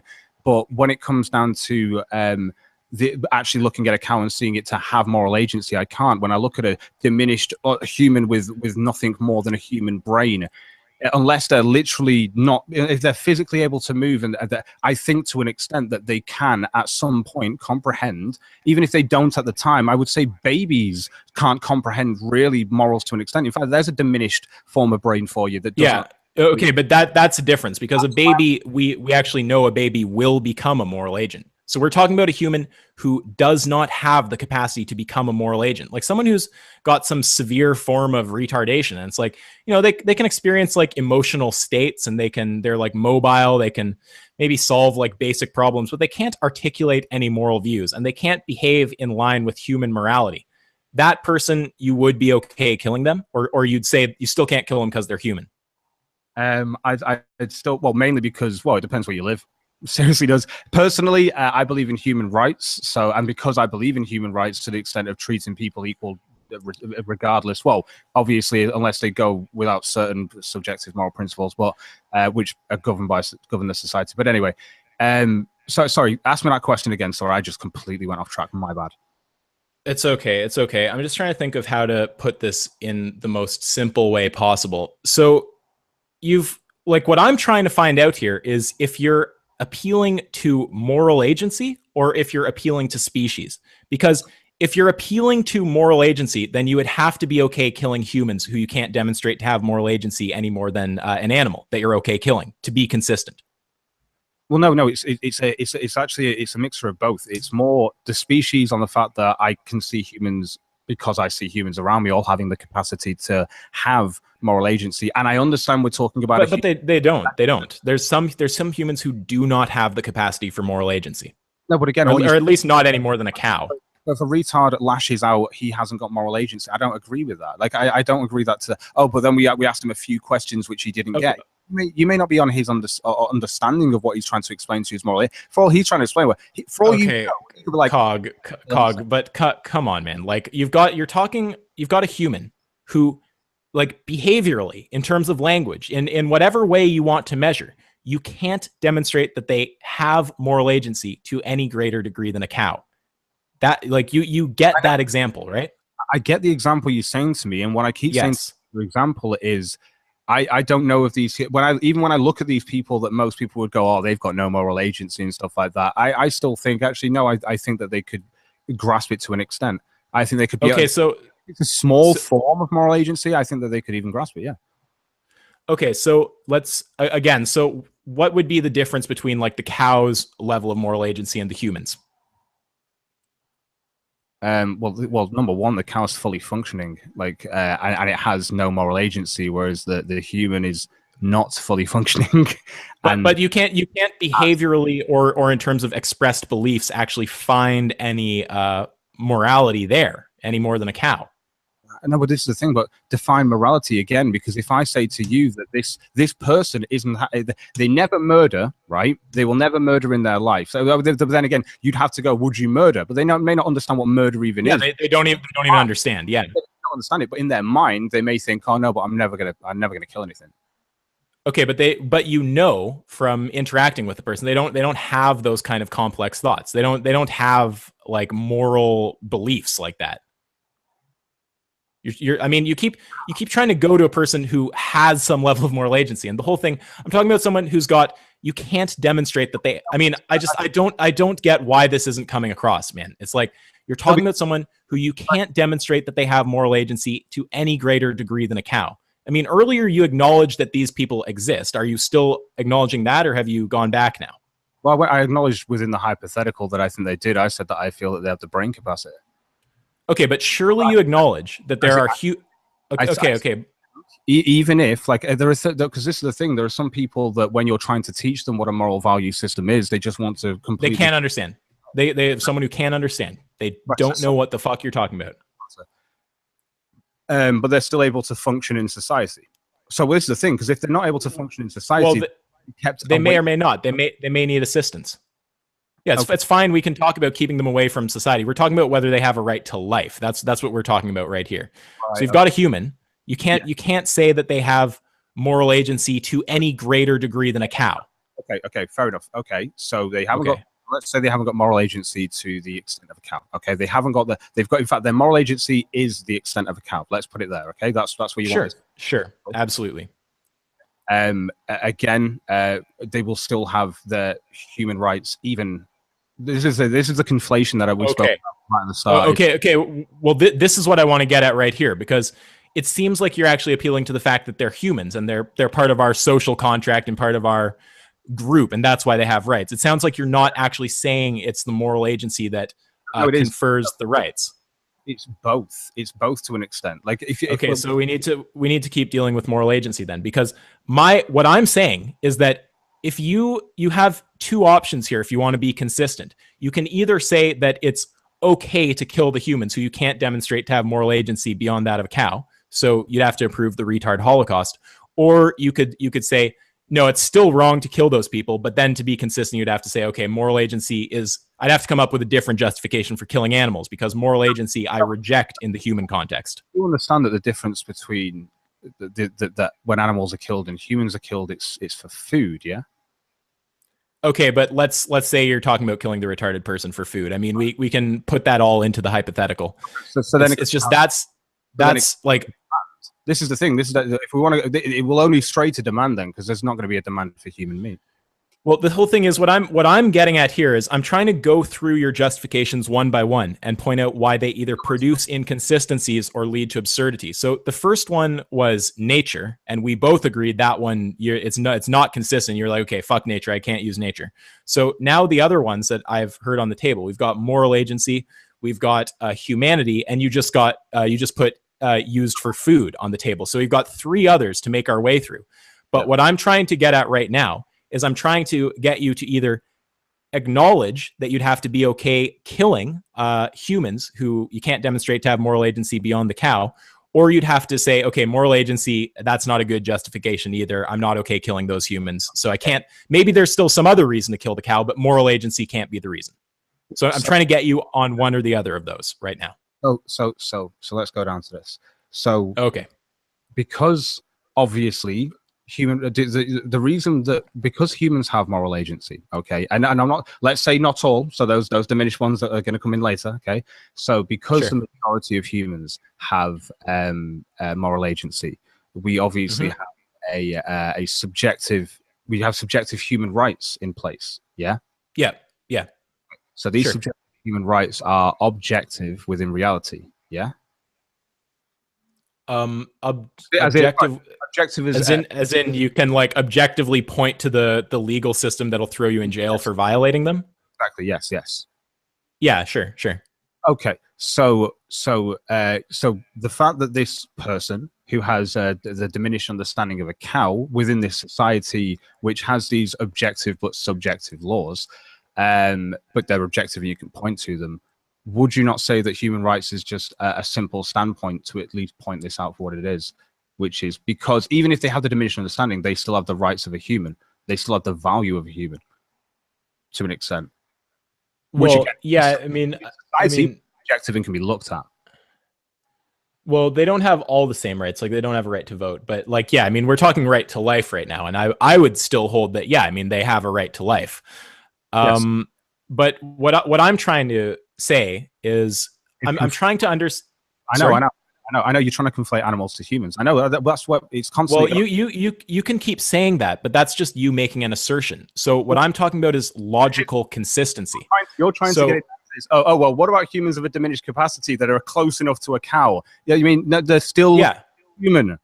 So okay. Wait. So what I'm trying to understand right there. Are you dropping moral agency as the justification? Is what you're saying right there? Look, even though they don't have any more moral agency than a cow, it's not even fucking about moral agency. It's they're humans. No, I've just said to you, because in society, the majority of humans have moral agency. Because of that, we have these human rights which apply to species, which is the reason why. Right. So, because even though they may have no capacity that you can't prove over a cow, even though they may not have that, you still can't take it away from them because they're human, and the majority do have that capacity. Yes. Okay. So now we've moved to a slightly different thing. So we've got, it's not quite an appeal to species. It's an appeal to species normality, which is a really standard argument. So the idea is like, most humans aren't like this. So those people, they're just like a marginal case. They still fall under the blanket of human rights. For cows, they're all at that level, so they don't have rights. We can get to that too. But actually, moral agency first. And actually, just to point out as well, if you have retarded cows, obviously they get burned. They're not even a product anymore. So if we're actually going to look at what retarded cows happen to retarded humans, and if we treat them the same, we literally don't. We burn retarded cows. Yeah, well, it seems like you are trying to explode in all these different directions. I'm just trying to keep this anchored to the actual point. I'm just pointing out another inconsistency from you, which is the fact that, like, okay, well, Cog, honestly, you can't move to trying to point out inconsistencies before we even just get on the same page about the thing on the table. So with a human who they have, again, it's like you can't demonstrate they have moral agency to any greater degree than a cow. The reason it's wrong to kill, the reason it's wrong to kill that person, it can't be moral agency if they don't have it. I mean, it's got to be something else. So you're saying it sounds to me like you're putting, again, it's the capacity to have moral agency because but they don't have the capacity. They don't have the capacity. You're saying that, but because they're human, I'm saying that they do have the capacity. Let's say it's someone who we objectively know. It's like they have a brain disease. When they have this disease, they're not capable of reasoning on that level. Understand what I mean by capacity. Just because I have a cup doesn't mean. Okay. See what I mean? Of course.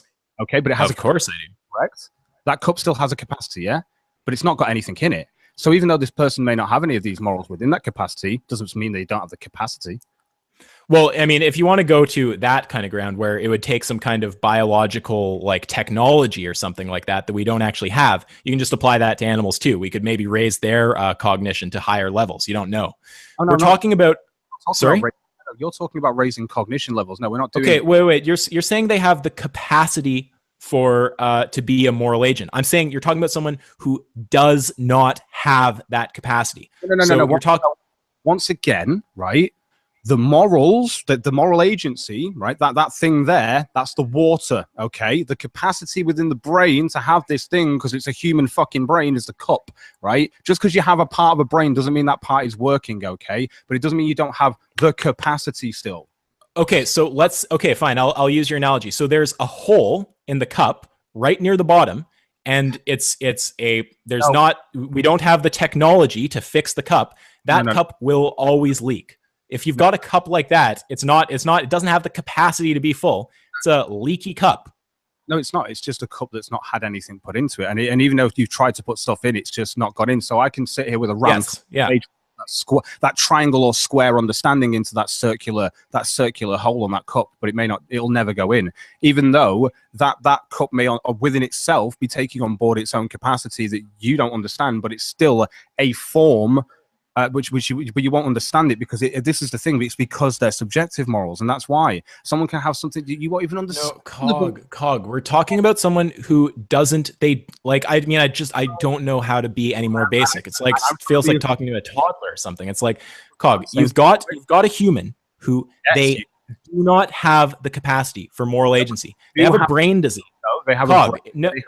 Cog. If they have some kind of brain disease that's going to make them incapable of actually thinking on that level, then they don't have the capacity.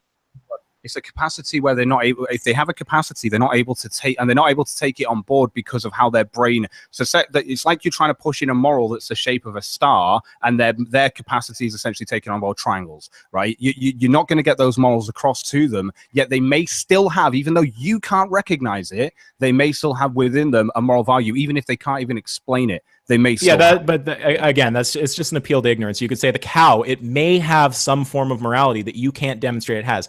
Okay, that's not actually evidence that it does. I'm not saying you're saying it's evidence that they do, but because they're human, I at least know they have the capacity to have. But no, Cog, they don't. There's humans who do not have that capacity. Don't you comprehend that?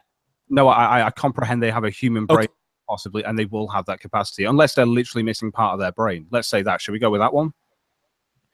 I almost want to, just to avoid trying to make my way through this fucking thick brush of stupidity, but no, you're talking about a human who they've got some kind of brain disorder where We do not have a cure for that brain disorder. We don't have the technology to repair their consciousness any more than we have the technology to elevate a cow's consciousness so it can comprehend morality.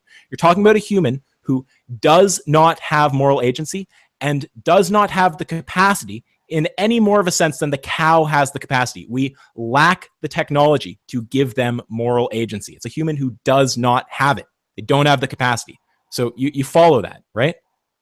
No, I don't. I still think that they will have a capacity to an extent that can have a form of moral. Okay, so what's happening here is you're trying. You understand that you're in a death clinch right now, because what happens is if you say, like, yes, they don't have moral agency, or they don't have it any more than a cow, then you're going to be stuck either having to give the cow some level of rights to justify not killing the retard and being consistent, or you're going to have to deprive that person of rights in order to be consistent with not caring about killing the cow. So the game that you're trying to play here is you're trying to go, well, oh, no matter what, they'll have some level of moral agency. And I've already systematically worked my way around that by pointing out that they don't have moral agency beyond what you could demonstrate an animal to have. Cog, how are you comprehending me if you're not listening when I'm talking? I don't understand that. I can hear you coming in my ears as I'm saying it, but the thing is just like, it's like like I've already said, there are certain primates I would, to an extent, like hypothetically, I could probably get to the point where I eat them, like in certain scenarios. But Cog, it's a red herring, man. We're not talking about other primates. We're talking. Man, like, how many times do I need to repeat myself? I really just need you to get on board with the question. So you've got a human who, like, I'm sorry to have to repeat myself like fucking autist here, but you're just not comprehending. So you've got a human who they can't actually comprehend morality. They can't act on moral beliefs or principles. You can't detect morality within them to any greater degree than a cow. And your attempt to create a little backdoor loophole there of, oh, they have the capacity. Okay, well, we don't have the technology. They don't have the capacity to any greater extent than a cow. Is it okay to kill that person or not? Because I believe in human rights, no. Because I treat... Okay, wait. Just stop right there. Because of human rights. So the moral agency, even when you get moral agency off the table, there's still something else there that makes you value the humans. So it's not... Taking away the... Now, this is the thing. I think I both are my standpoints on this, because I still think that they have the moral capacity. I'm just going with the fact of we're going with this demonstration of they don't. So that's all I'm doing here. So I want to go down this route. So we'll go to the species thing. So they have no moral value for, you know, or no moral... They're not able to demonstrate their morals or anything like that. It's just, yes. So let's go down that path. Like, they can't demonstrate it. They're exactly the same as cows, but I let them live because they're human. Ooh, why? Let's go down that path. Yes, I do want to go down that path, but the reason that I'm not going down that until we close this path is the same reason I wouldn't go down this path till we close the nature path, because when I start putting a lot of pressure on the justification of, oh, they're human, then you're going to start alternating back to this one when it's convenient. So I want to get this one off the table. It's almost like I have things supporting my argument, and I'd like to use them all. Oh no! What? Yeah. No. That's of course, Cog. That's how this argument. But I use consistently. They're humans, and I treat them consistently with human rights. Yeah, Cog. Listen, they may have a deficient brain, right? That's the thing. Cog. Listen, look. The point is, of course you have multiple justifications. Every flesh eater has a stack of justifications. It's like, oh, they're not human. Oh, it's for nutrition. Oh, a social contract, though. Oh, they're not moral agents. So I understand that you have a stack of justifications. Now, from my point of view, it's infuriating to try to argue with someone who's hopping back and forth between justifications. So we need to go them one by one. Support my argument, isn't it? And I like to jump back and forth between them because they all fucking fit together quite neatly. Well, exactly. The thing is, you have multiple between them because they're so consistent. Maybe fuck me. You like Cog. What you're saying, Cog. Seriously, Cog. What you're saying. Look, you have multiple justifications. I understand that, and what you're saying is, I will not allow you to zero in on one of my justifications because I insist on being able to hop between them. Well, I'm saying, no, fuck that. I'm going to hammer you on one of them until you concede and then move to the next. Fine. So and I've sat here and I've got to the point where I've hypothetically conceded because I have told you 1,000 times. But it's not really a real concession, though. I have 1,000 times that even a human with diminished brain capacity, I feel, still has can still have morals. I still feel it can. Oh, okay, so this is whoa, can still have morals. Okay, well, you haven't, man. Oh my God. Okay, look, what I'm trying to get out of you is you acknowledge that even if the human does not have moral agency to any greater degree than a cow, you're saying that that creature, it still has moral value because it's human, right? Yes, and on top of that, not only because it's human, but because I believe it has the capacity to have moral agency. Okay, so again, we're not onto species then. We're still talking. It doesn't have it. Well, we're not talking about a human from my point of view. Okay, Cog. If you're still talking about it has the capacity, then we haven't moved on to species. We're still talking about moral agency. So again, for probably like the 50th time now, a human who does not have the capacity. Okay, I wouldn't be as a human because I don't. In my life, I don't know of any human that I could look at and go, yeah, they can. I definitely has no moral agency. 100%. I'm completely. You don't know any human who you can look at. And Cog, we're not, again, you keep going to this red herring straw man that I'm not actually saying. I'm not saying, oh, they have no moral agency. I'm saying you can't demonstrate they have moral agency to any greater degree than a cow, okay? Surely you have seen humans that retarded before. Exactly. So you can't demonstrate to the extent of the cow. And because they're human, like I keep saying, I know they have the capacity, which means even though I can't demonstrate it, I can demonstrate that. Okay. So that is actually a false thing to say. So we need to deal with that before even coming back to these arguments. They do not have the capacity, Cog. What do you mean when you say they have the capacity? You've used a analogy of it's a cup and they might not be full, but they could hypothetically be full. Okay, well, it's a cup with a fucking hole. You've got a person who's got a mental condition. With current technology, they do not have the capacity to be a moral agent. In the same way as a cow, with current technology, they do not have that capacity. So with the person who is not a moral agent and does not have the capacity to be a moral agent, is it okay to kill that person or not? And I'm getting the impression you're saying it's not okay because they're still human. So is that what you're saying? Personally, I wouldn't have an issue because of the fact that they're unable to be moral agents, but at the same time, because they're human, and I do believe in human rights. Again, this is why it's two parts of my argument. That's the reason why I stay consistent and go, even though I know I have a belief where, and I know it is right, where I'm like, well, I don't see it like, and it is, that's how I see it, but that's not how society sees it. It's not the society that I live in, is it? Cog, you seem a bit Cog. I think you're a bit confused here. The thing is, if you're going to take a human, and if we can get to an example, even hypothetically, where we talk about a human who does not, okay, wait, just we're talking. If there's a human. And even hypothetically, you acknowledge that a human who does not have moral agency, if you're saying it's still wrong to kill them because they're a human, then what you're, okay, so, individual rights, yeah, of course. Now that's what I'm trying to get to, but I can't violate. But I can't violate. Oh, of course, sure, I'm fine with that. I don't disagree with you on individual rights, but okay, so. What that demonstrates, though, Cog, is that if sorry. So even though at that point they would be they would be part of the human species, but I would see them, let's say, on the level of the cow, because as we've gone through this test that somehow shows that there's no moral agency or whatever. So there's no moral agency in this person who I now would see on the level of a cow. Now they have individual rights.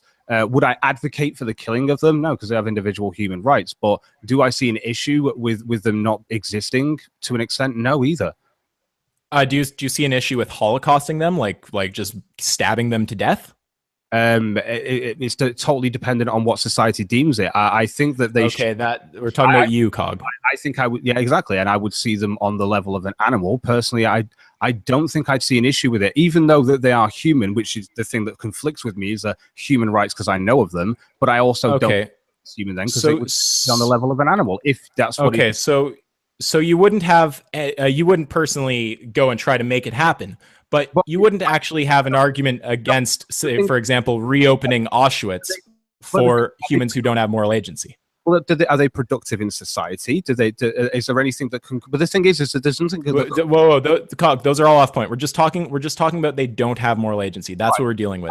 I wouldn't for an Auschwitz just to kill them all off. No, if the thing is that okay, no, that's fine. That's what I would expect you to say. To be honest, I thought you might try to bite the bullet like Destiny and be like, oh yeah, well it's okay to kill them all in Auschwitz. No, I know that's fine, but the reason why I wouldn't do that is because when I think of the consistent Holocaust, because it's not anything that actually dies off, the consistent Holocaust of the animals, and you can call it Holocaust because obviously that means mass slaughter, so nothing wrong with that. I actually said this to people, nothing wrong with you saying Holocaust. It's the reason why I never pointed it out. There's nothing wrong with that in my eyes. Or murder.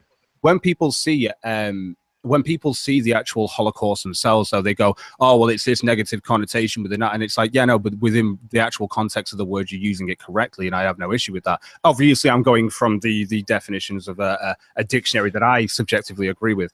But this is the thing. When it comes down to it, I see a result from the death of animals, which is food. Now, and this is the thing. Okay, but that's another argument. Now you're going to food. No, because but this is the thing. When we're talking about hypotheticals, I like to go down all these routes. So even though I would sit here and say I have no issue with those people not existing in society, the reason why I don't advocate for a Holocaust is because, one, there's no demand for human meat, and number two, on top of that, that's not a product at the end. It's literally just a waste. Well, again, if you listened carefully to what I said, I actually didn't say would you advocate for the Holocaust. I made it more simple so that it's in line with what you're saying. I was saying, would you have any moral issue with people initiating a Holocaust, reopening Auschwitz for humans who you can't demonstrate to have moral agency beyond that of a cow? The only moral problem that I would have is that there's no product or end result that is anything there from that in comparison to when we actually eat, unless there was this market for human meat. In that case, if there was a market for human meat and people wanted to buy it, and you had people who, this is the thing, it's a complete... You're really going to go there? Yeah, because the thing is, it's one of those things, is that if there's a market for human meat, right, if there's an actual market for human meat, and I'm sure there is on the dark web somewhere, trust me, I'm fucking sure there is. Right? So there is technically a market, but if it was something that was seen as legal, but it isn't, because it always is going to breach human rights within the majority of society, regardless, because they will still be deemed as a human, which is why it always comes back on itself. But at the same time, I understand what you're saying to an extent, but I still see more of a product from a cow, and actually so do you, because most of their bones and stuff go to fertilize your crop.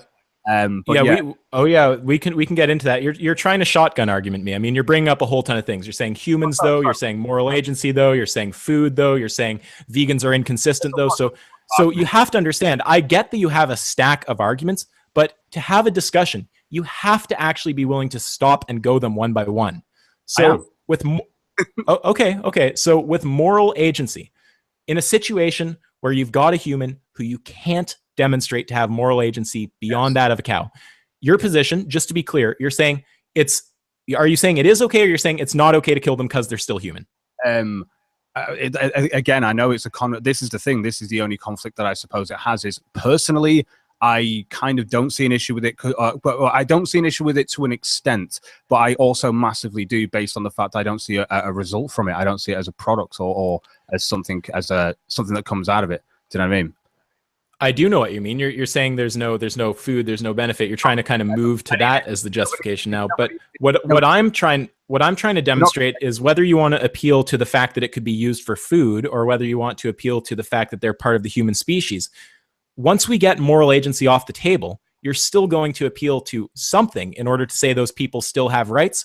Or are you just going to say, no, it's all about moral agency. If you get moral agency off the table, they have no rights?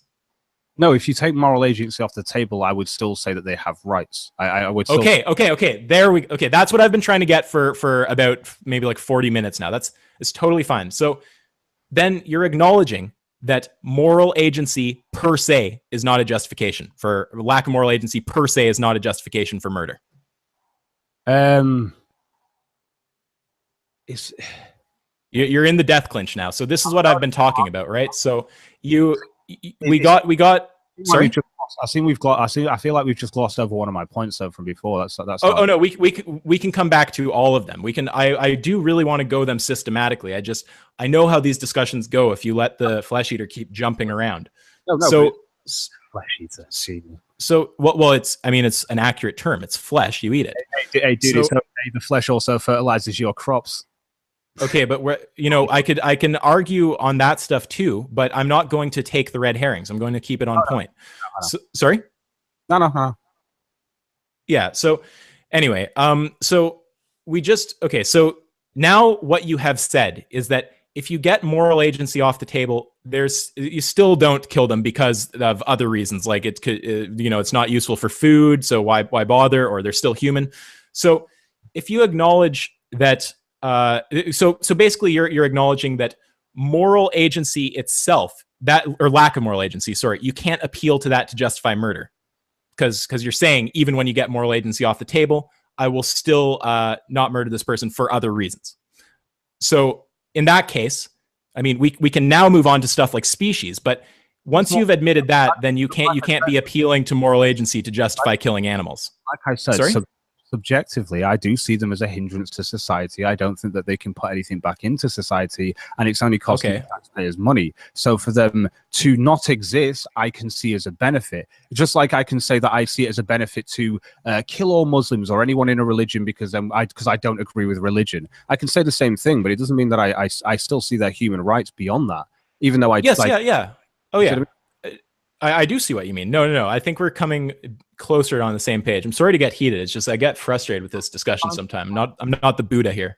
So, so look, you've said that once we get moral agency off the table, there's still something there giving humans value. So, I mean, lack of moral agency, if you're still going to say the humans have value even when moral agency is off the table, then it's not moral agency per se that you can use to justify murdering humans. No, I wouldn't say it's like I said, I think it's a justification you can add. I think it's something that you can definitely add on top. But if you want to take it off the table, like I said, I still see them as a hindrance if these humans don't. To an extent, they're only human in flesh, and then they're not actually human within mind. Then, we can vegetable. Yes, mind. Yeah, of course. And I know we're both on the same page with killing a straight up vegetable. I don't think either of us care about that. Like a human vegetable, or a vegetable, but yeah. So what I'm just wanting to get on to the other ones you've put on the table. You've put up species. You've put up species normality. So that's most members have a certain trait. You've put up food. There is another that I'm starting to lose them because they build up. People have a lot of rationalizations for this behavior. So with moral agency, you've now acknowledged that moral agency, you can't just use lack of moral agency to justify killing someone, because even when a human lacks moral agency, you're still going to say they have rights for some other reason. Yeah, but that's because they're a human. But like I said, I don't treat animals and humans the same. No, Cog. I'm not trying to get you to concede on veganism right now at this point. I'm just trying to get you to concede on moral agency not being a justification.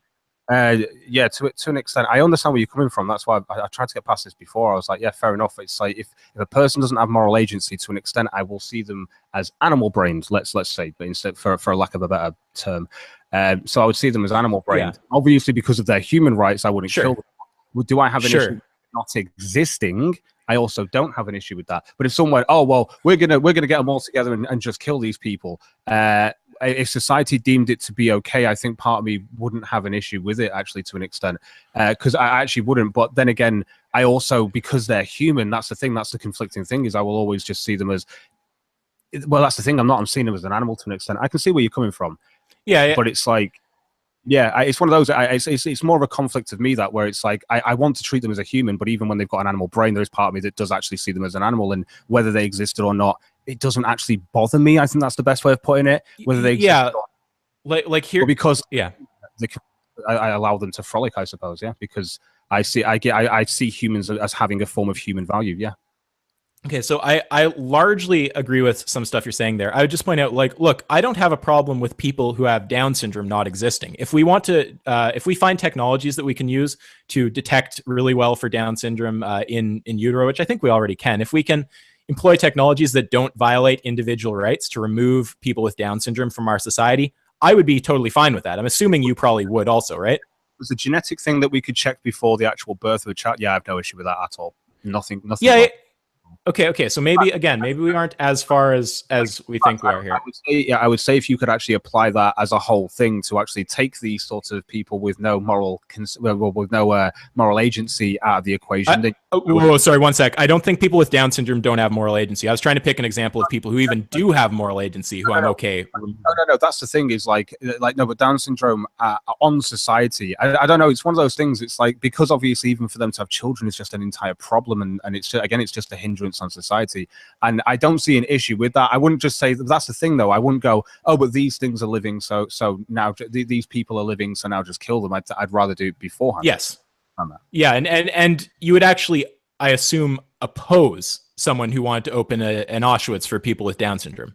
Like you're okay with us without violating individual rights, removing Down syndrome as a disorder from the population. We don't want to kill Downies. No, I don't want to kill just that people with Down syndrome, because I would say that they can demonstrate moral agency, and that's another part of it. But the thing is, of course, let's say we've got those people in the society that don't have moral agency, and but would I advocate for it? Well, if there's an end product of human meat, someone wants to buy that human meat, and society goes, well, yeah, because we can't actually demonstrate moral agency to the point of anything. But again, that's the problem. That I always think it's the detection thing, and because they're human, I think it's a hard one. But if you're saying that there's some way of objectively knowing that they have no subjective moral agency, then yeah.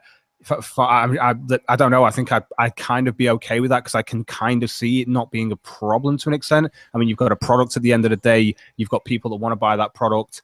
It also would stop people just being murdered in society to an extent, because see, I can kind of understand that to an extent, but at the same time, because I also have this belief in like you say, the human rights and stuff, that I would say it's like having like the 3 laws of robotics, okay, where one, if it conflicts with the other one, then I will take precedence over it, if that makes sense. So it can conflict, but I can let it take. Does that make sense? Absolutely. Of course it does. And that's what I've been kind of knowing your actual position is the whole time, which is why I really want to get moral agency off the table, because I think on a deeper level, it's pretty obvious that what you're actually concerned with is human rights. And that's why you don't want to fuck with them, even if they don't have moral agency. I think moral agency is one, but that's the thing. I think it's a big thing, and it definitely plays a part in the reason. This is the thing. It's not something that isn't within my subjective decision making on this, obviously, because obviously to eat meat or to not eat meat is just a subjective decision making. So when it comes down to my subjective, well, so is to rape or not to rape, just to be clear. Yeah, no, exactly. Yeah, of course it is, exactly. But it's like, but that's the thing. Whereas rape would be not condoned in society, whereas meat eating would. But that's how I see the difference as well. Okay. Yeah. So I just want to get moral agency off the table. So if you acknowledge that even if a human has moral or doesn't have moral agency, you're still not okay killing them. Like, I mean, you might say, sorry.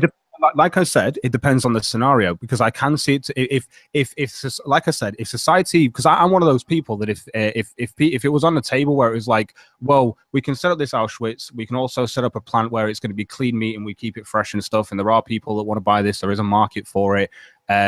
We can demonstrate without any shadow of a doubt that these humans that have human rights, we can actually take them away because they aren't actually even on the level of human, let alone even a primate that has learned moral values. They're not even on that. They're even lower than that. Like, and if you can actually somehow demonstrate that, and that's the hardest part, I think, would be actually to demonstrate that. But if you can actually demonstrate that, then and obviously there's a product at the end and all that stuff. In my head, I kind of don't see a problem with that at all. This is the thing. But then obviously then the human rights comes in, which obviously counteracts that. So there is a part of me that's like, I'm okay with it to an extent, but because of their human rights, that's what jumps over the top of it. So I can logically understand where you're coming from, where, oh, well, why won't you? I can understand that. But I also, in my head, I'm like, well, because they have human rights, and that's the thing that jumps over the top. I see where you're coming from. I do get that. And I've even looked at it from that perspective where I'm like, well, and I was like, and that's why I was sat going, well, I can't find anyone. I was looking online and shit, and I was like, someone with some diminished fucking brain, and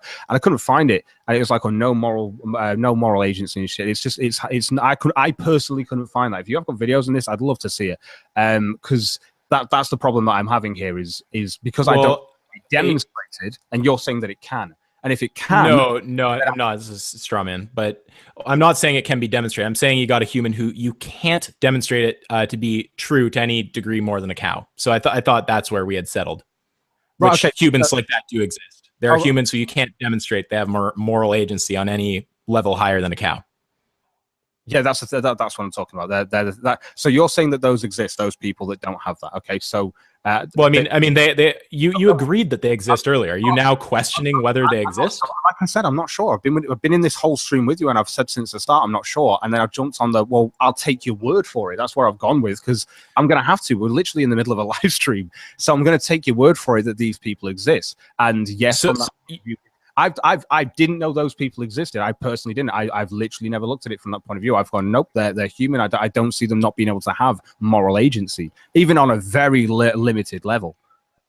You don't think that there's just a level of lack of cognition where you can't conceptualize morality?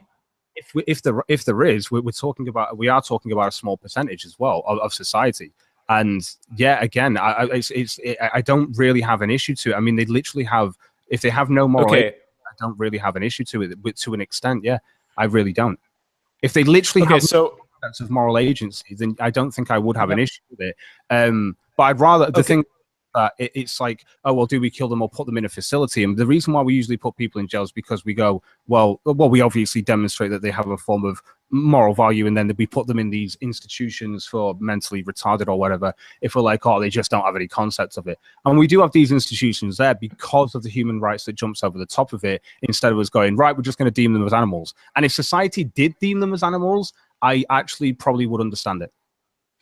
Okay, so this is what I'm trying to get, because I hear you saying two things here. So you either A, hold the position that it is okay to kill those people, or you B, hold the position that it isn't. So when you talk about all these other factors like food and all that stuff, you're appealing to other reasons why it might be wrong to kill them. We're talking about moral agency alone, holding everything else constant.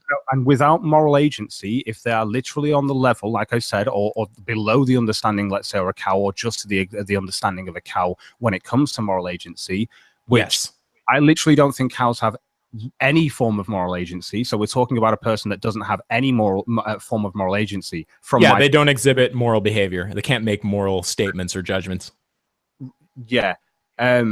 Again, like I want to see that. I really want to see the test for how this has been proven, because in my head, I'm like, man, you really have to stop that. Like, you keep going back to that same point of how it's proven, and it's not about it being proven. Of course, we have to. We have to know what the objective standard of having. So, because it's like, if a person can, this is what I was trying to say before. If a person can't write it down or articulate it, and if you say, "Do you know right from wrong?" What like. This is the thing. What level are we talking here? Like, if it's like I said, if someone's got locked-in syndrome, right? If someone's got locked-in syndrome, where from the objective reality of what you're looking at, if you don't know the person's got locked-in syndrome, by the way, you'll be looking at a vegetable essentially. And there's been a lot of misdiagnoses as they're basically just a vegetable, but they've got locked-in syndrome. Would I then say, oh, no, they should be burnt? No, because even though they could be seen as a vegetable, I would still be like, wait a minute, there are these things that can happen. And that's the thing. So they would be deemed as a vegetable. This is the thing, even though they just have locked-in syndrome. And because they have this locked-in syndrome, they still have this moral agency to an extent. You know, they have it. They just can't demonstrate it. Okay, and do we have a way to determine if someone has that syndrome?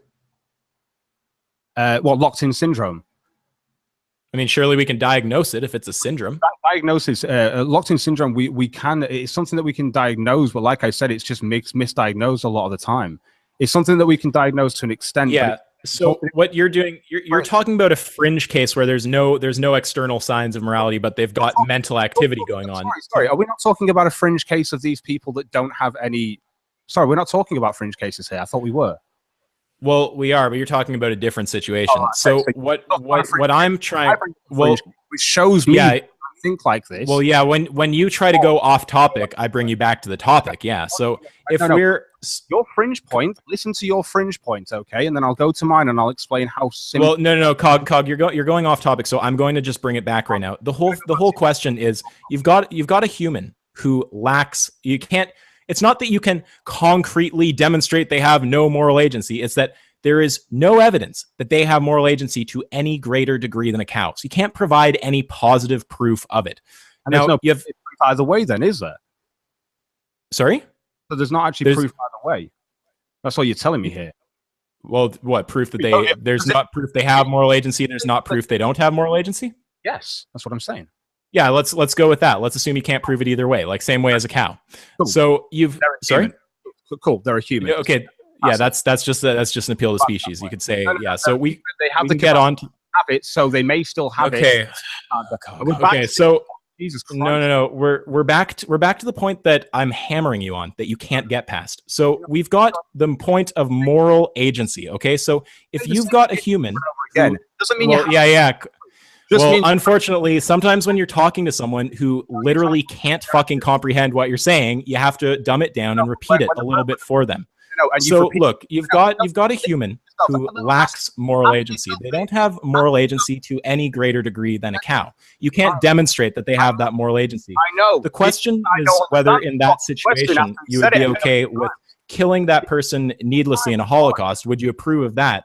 Or would you say that it's still wrong because human rights? That's the question. Because what that determines is whether you're using moral agency itself as a justification or not.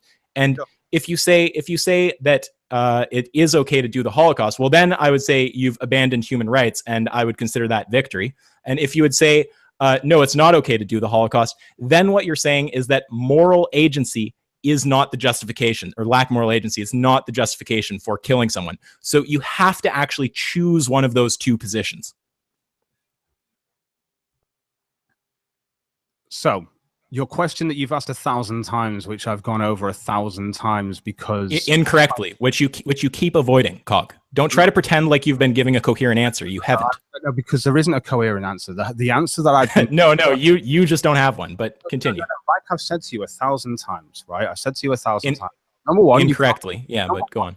Can't prove either way whether they do have moral value. That this is the thing. You can't actually prove. Oh man, you're like a red herring machine. It's like you literally can't stay on topic. So I need to really just repeat the question. Okay, so you've got a human. They don't have Cog. You've got a human, and you can't demonstrate that they have moral agency to any greater degree than a cow. Okay, so the question is, in that situation, are you okay putting that person into an Auschwitz for mentally challenged people? Or would you say it's still wrong for some reason outside of moral agency? So you've kind of said both answers. You haven't actually given a coherent answer there.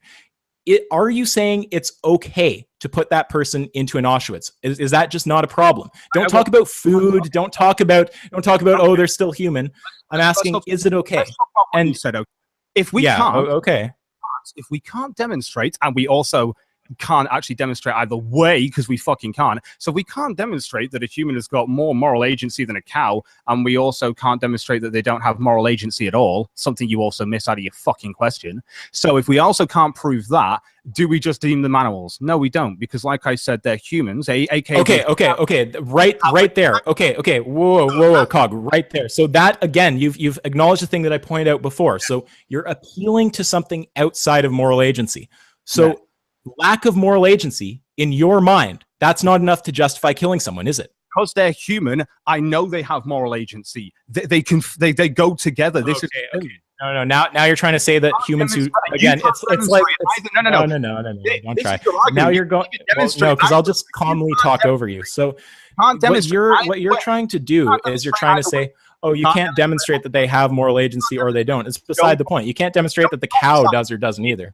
So what we're saying is you've got a human they can demonstrate that they have moral agency to any greater degree than a cow. So the question is, in that context, are you okay with killing that person or not? So if you are okay with killing them, then you would have to abandon human rights. So that point I would consider a victory. But if you're not okay killing them and you appeal to something outside of moral agency, then you can't appeal to moral agency or lack of it in the animal context to justify mistreating the animals. Either way, you can't prove it either way. I could do this all day. You can't prove it either way. Okay. Again, Cog, that's not an answer. So you're avoiding the point yet again. So I'll repeat it in your way if that helps for you. So you've got a human. You can't demonstrate that they have moral agency to any degree above or below a cow, if that makes you happy. So that person, now, are you okay with putting that person in a new Auschwitz for people without moral agency? If you say yes to that question, then you have abandoned human rights, essentially. So at that I'm muting you because we've heard your question a million times, and I'm trying to tell you you can't prove it either way. Yes, we've got. Okay, if you mute me again, I will leave this chat because I expect you to actually answer the things I'm saying. I'm answering your question. So you've got a human, and they don't. Well, yeah. If I get muted, I'll just peace. So again.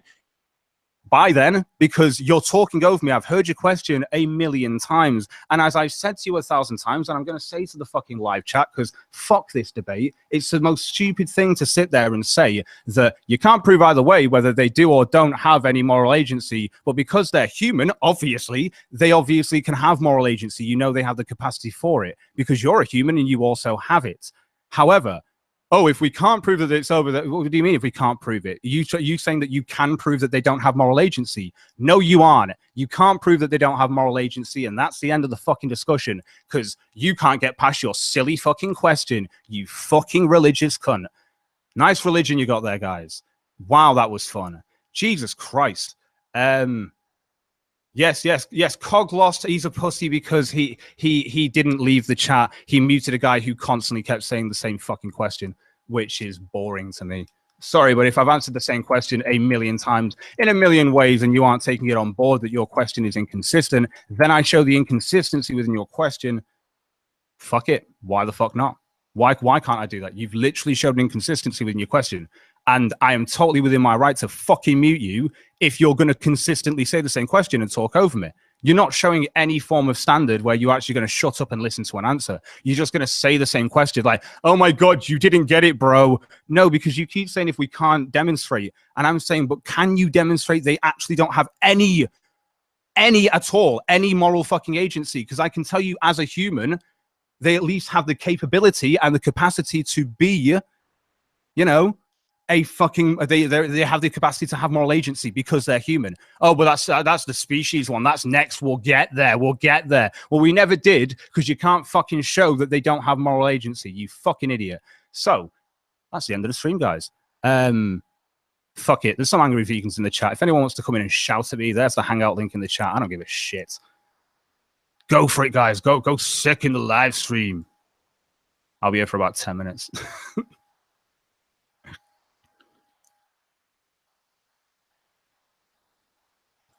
Fucking stupid, man. Absolutely stupid. It's just it's this constant thing of like, oh no, you're not allowed to ask if we can prove that they don't have moral agency. You're not allowed to ask that, guys. That's a question that will take away my argument, guys. You can't do that, guys. It's fucking cringe, man.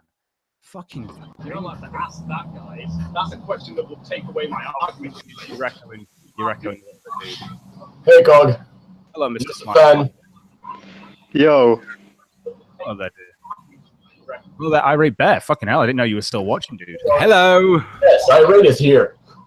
Yeah, all I have to say is relatively late. Hello. Oh. Veganism wins. I can't refute veganism. Good people, guys, especially when you can't. Hey there. God. The fuck? Hey guys, just to clarify, guys, just to clarify. So, if you can't show that a person has more moral agency than a cow, you also can't disprove that human has moral agency. Would you send them to Auschwitz, guys? My God. It's a straw man. I'm sorry. You know, you're stuck on a straw man for over 2 hours. You know, you don't need moral agency to kill prey. You know that. Lions don't need it either. Like, I'm not going to fall for the straw man. I can understand where you're coming from a devil's advocate view, but then I always look. You never answered the question, though. Sorry. Yeah, maybe answer the question next time. Like, you never actually did. You just kept randomly going off on stuff that didn't make any sense. The thing is, and I say, well, no, I don't. And it's because every time I come back to his question and go, because every time I turned around to him, I went, well, how can you say that a human doesn't have moral agency? How can you prove that? And he's like, oh, no. We're just saying that you can only demonstrate that they have it up to the sense. Right, that's not the point here. How can you demonstrate they don't have it? And I tried to go over that, but then I decided to fucking entertain his fucking argument for a bit. Sorry, guys. That's how it happens. You entertain. There is science that some humans don't, and there is science that some animals do, especially the ones we eat. Yeah, I wouldn't say the ones that we eat, and if they do, I wouldn't. But Cog, is this this like if you hunt a fish or an animal, do you think about moral agency? You don't. You just think about whether it's prey or not, and it's not needed. It's unnecessary. It's a complete. You could have bypassed it and said, well, it doesn't matter. We don't think about moral agency when we kill prey. It's prey. It's part of the food chain. So I would have demolished the argument within 10 minutes and said, okay, let's move on. Dude, I'll be honest with you. I had 2 hours sleep before this, so it was my bad. I didn't. I don't know. It's just like moral is not an argument. Moral is not an argument for the food chain. We are part of nature. If you really are at the top of the food chain, why don't you just go into the wild and kill the animals yourself? I have no issue doing that. Because we use our fucking brains to kill animals. We breed them. We don't need to act like animals to kill animals. Real Raven, smart, not hard. To say, I have no issue going into the wilderness. Carl, as well, I just want to point this out that. Sorry. Oh, he you're a fucking rat. Can you guys hear me? Yeah, I can hear you, Carlos. Oh, good. Yesterday I made a hangout that showed that humans, us, and our ancestors were preyed upon by other animals. The big cats, we're still preyed upon and killed by big cats, lions, tigers, wolves, not wolves, bears, sharks, etc.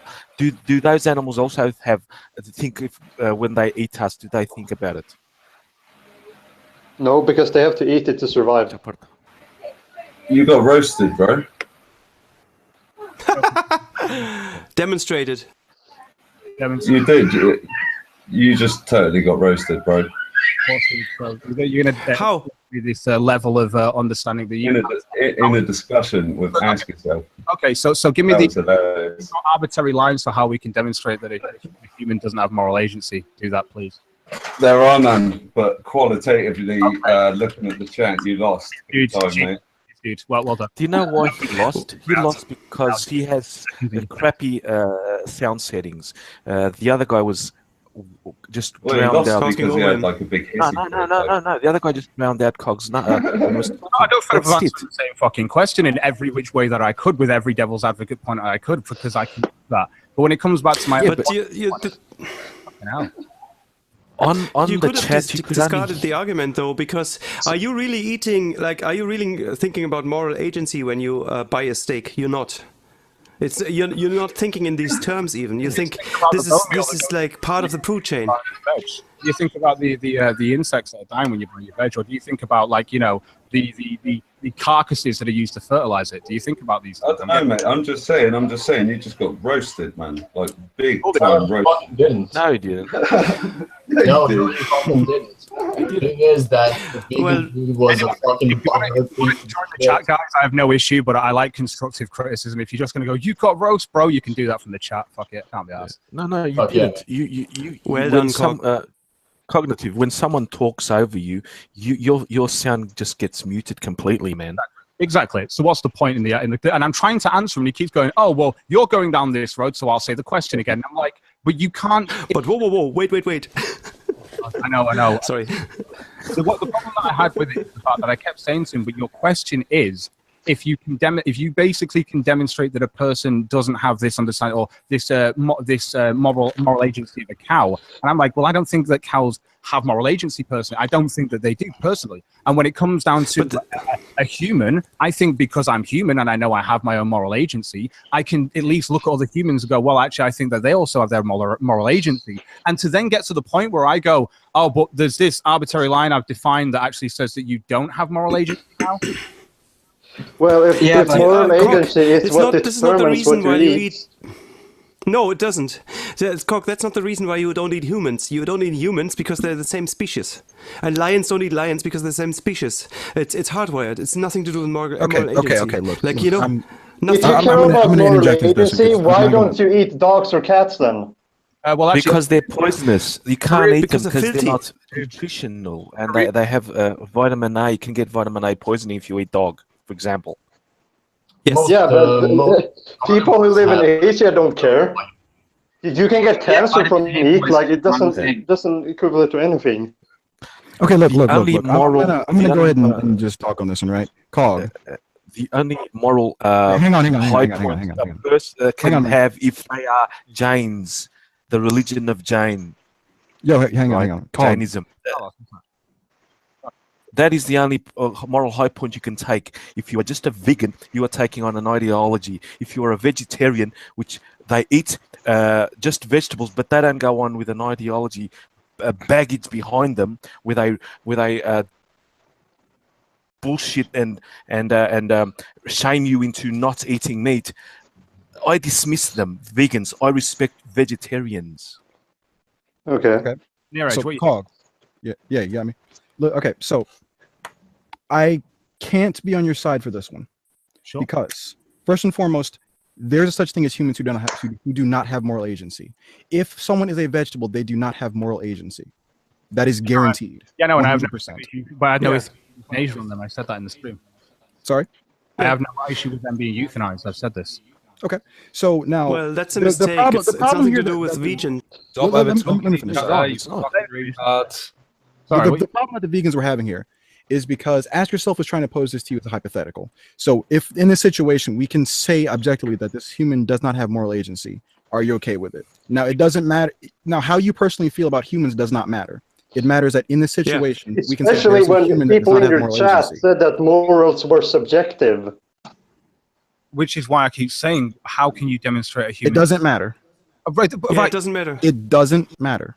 Doesn't matter how you can. We are saying that in this situation, we can objectively show that this human does not have moral agency. And I kept saying this. I went over the hypothetical. I said, well, in this situation where they say they can't, he was like, oh no, but they can't, and he kept going. But you see, you get caught up. Cog, Cog, you got caught up in this discussion, and it's not pertinent to the vegan versus carnivorous discussion, because moral agency is not the prime reason for why we eat meat. It's just not. It just isn't. It's just demonstrably something that was kind of added on afterwards by culture. Exactly. It's one of those things. It's something that's added on afterwards, but it's not the main thing. In fact, it comes, and that's why I kept saying that it's almost it's taken away by the fact of the human rights, and that's the thing that actually conflicts with it. And that's the whole thing, is that the human rights takes over in my mind. And that's when it comes down to what real it does. But it does, but it doesn't. But it does take over maybe in your mind, but it still doesn't take over in nutrition, in culture. There's still people who eat, and they don't think about this. Just because you think you're in the part of the 0.1% that have the luxury of thinking about, oh, what do I put into my body because it's maybe morally wrong. That's not the majority. That doesn't apply to humanity. Regardless, I don't know who you have the luxury of thinking about, oh, what do I put in the point is, he wasn't trying to compare the animal and the human and try to equal them as the same equal value of life. He was just trying to take the same trait that is absent in animals, which if true if absent in humans would make it justified to treat them the same way. You don't need special pleading. I'm never going to get a word in here.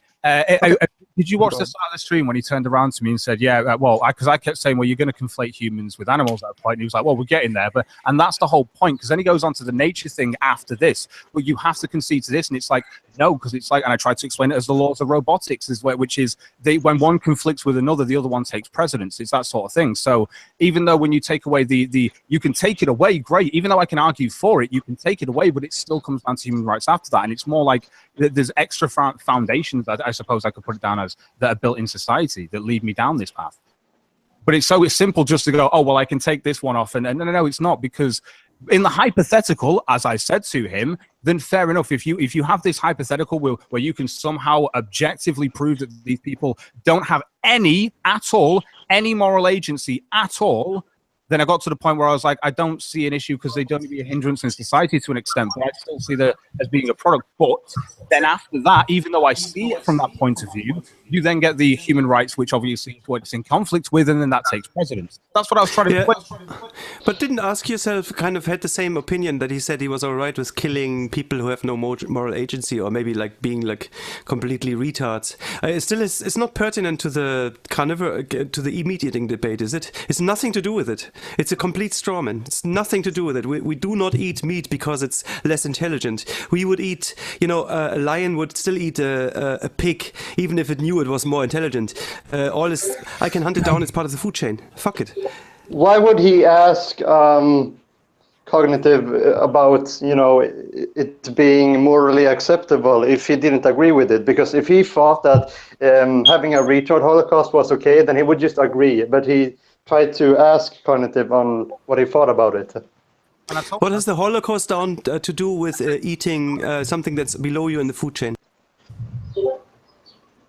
The Holocaust is a No, he just meant that, like, if the animal doesn't have the trait, and let's say this human doesn't have the same trait, would that be justified to treat them the same way? Okay, look, I'm going to say this, right? When people debate with vegans and they give that whole what difference exists in humans or whatever, right? That's the wrong question, and people should honestly stop trying to answer that, because the question is, what difference exists in humans that doesn't exist in animals that makes it okay for animals to eat other animals, but not for humans to eat other animals? Yes, that's right. That's the right you question. Nailed it. But we don't You need to eat nailed it. animals to survive.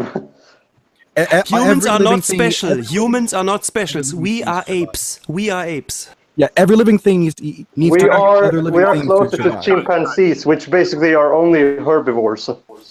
But we're still apes, you know. Whatever you say, chimpanzees we are are not apes. basically. Chimpanzees are not basically only herbivores. They eat fucking bugs. What are you talking about? If you Google, you will see. Well, I mean, people have been saying that in the future we will probably need to eat bugs, and insects. Yeah, I don't see, you know, now if you get, I don't understand how you let AY get away with the thing, oh, now we got nature off the table. We never got nature off the table. We're part of nature. Even if we have like sophisticated methods of killing animals or like farming or whatever, we are still part of nature. I mean, you cannot deny that. Yeah, that's the funny thing, is because I've been trying to, here's the thing, here's the tactic with AY. He even admitted on stream that he's saying that he's willing to take these things one by one. That's the whole issue with this whole thing. Why the hell do you want to take this one by one? I try to actually because vegans always work from a script. They do not have original arguments. They just have a script. No, I'm not going to let you guys go away saying that. That is not an inaccurate way of approaching an argument. That is basic deconstruction. Nope. There's nothing wrong with that tactic at all. Let me tell you. That is what literally what we do in our response videos all the time. Tactic. No. If your opponent uses the same thing, if your opponent, i.e., cognitive thought, goes off on random tangents just to prove that one point, then you have to do the same thing. You can't go on a different route to, you know, prove that he's wrong. You can't just go, oh no, your way of explaining shit is bad. I'm gonna go on my route and I'm gonna derail your whole conversation just because I can't deflect anything you say. But Mr. Smile, I mean, the problem is that they were clearly stuck on the whole moral agency debate, and I don't think that is really the main argument. Nobody who like eats meat regularly even thinks about this. Yeah, that's the point. That's what they're trying to make. They're trying to make you think. Well, the problem is vegans come to this and they tell you, hey, you eat meat, this is wrong, you need to defend yourself. No, eating meat is the default position. Not you need everyone. to argue why eating meat is wrong. It really is. I mean, I personally don't feel like you should shame others, but I mean, even if let's say a vegan is very angry at you and trying to shame you, if he says like valid arguments, sure, you might not listen, but that doesn't mean that the arguments aren't valid. The thing is that he like I said to him, he kept bringing up this hypothetical scenario that I said, okay, so if we have this human, and I went down that path after a while because I decided, fine, let's say this human doesn't have moral agency, or it has the moral agency of a cow, and we went down that route, and I said, how would I see that? And I explained that I wouldn't see an issue because I would see them as animals to an extent, and I wouldn't see an issue to an extent with seeing them not being in society because I do see them as a hindrance. But then, because I do see the moral argument or the being the moral agency as part of my argument, but then the whole thing is that my argument then falls back onto, oh no, but I actually have to be consistent with the human rights that I have. So even though I do, they're still human. I'm being consistent with that. That's my concern when it comes to it. Sorry, but it is. Two things about the like eating humans argument. Again, complete straw man. You would not actually eat. You would not go into a supermarket and buy human meat if you knew it was human meat. It's just innate. You just wouldn't. No, there's only certain hypothetical scenarios where I actually. Yeah, I know. mainly survive. Well, okay, let's say the species has to survive. Plane crash scenario. You're hidden away somewhere in the Arctic.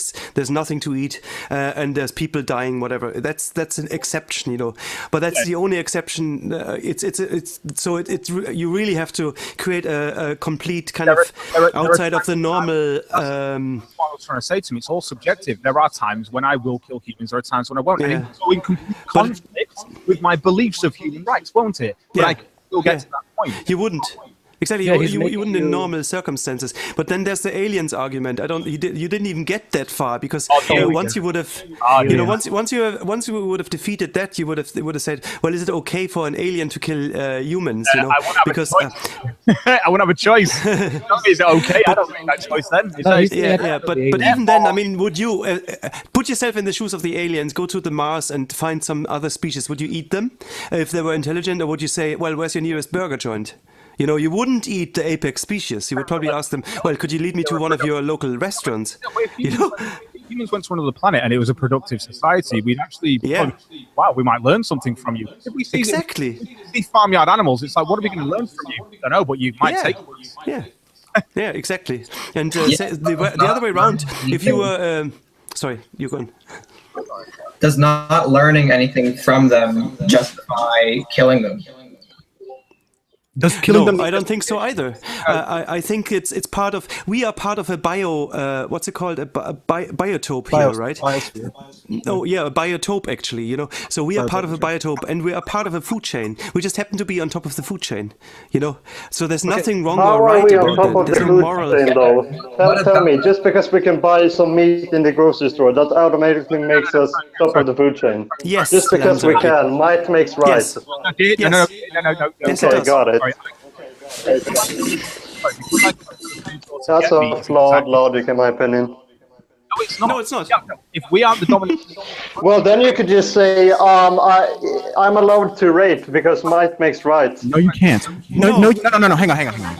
The fact that might makes right is the reason why rape is illegal, because the government is the mightiest being in the land, and it says that rape is illegal. So just because something is legal or not, that makes it morally justifiable.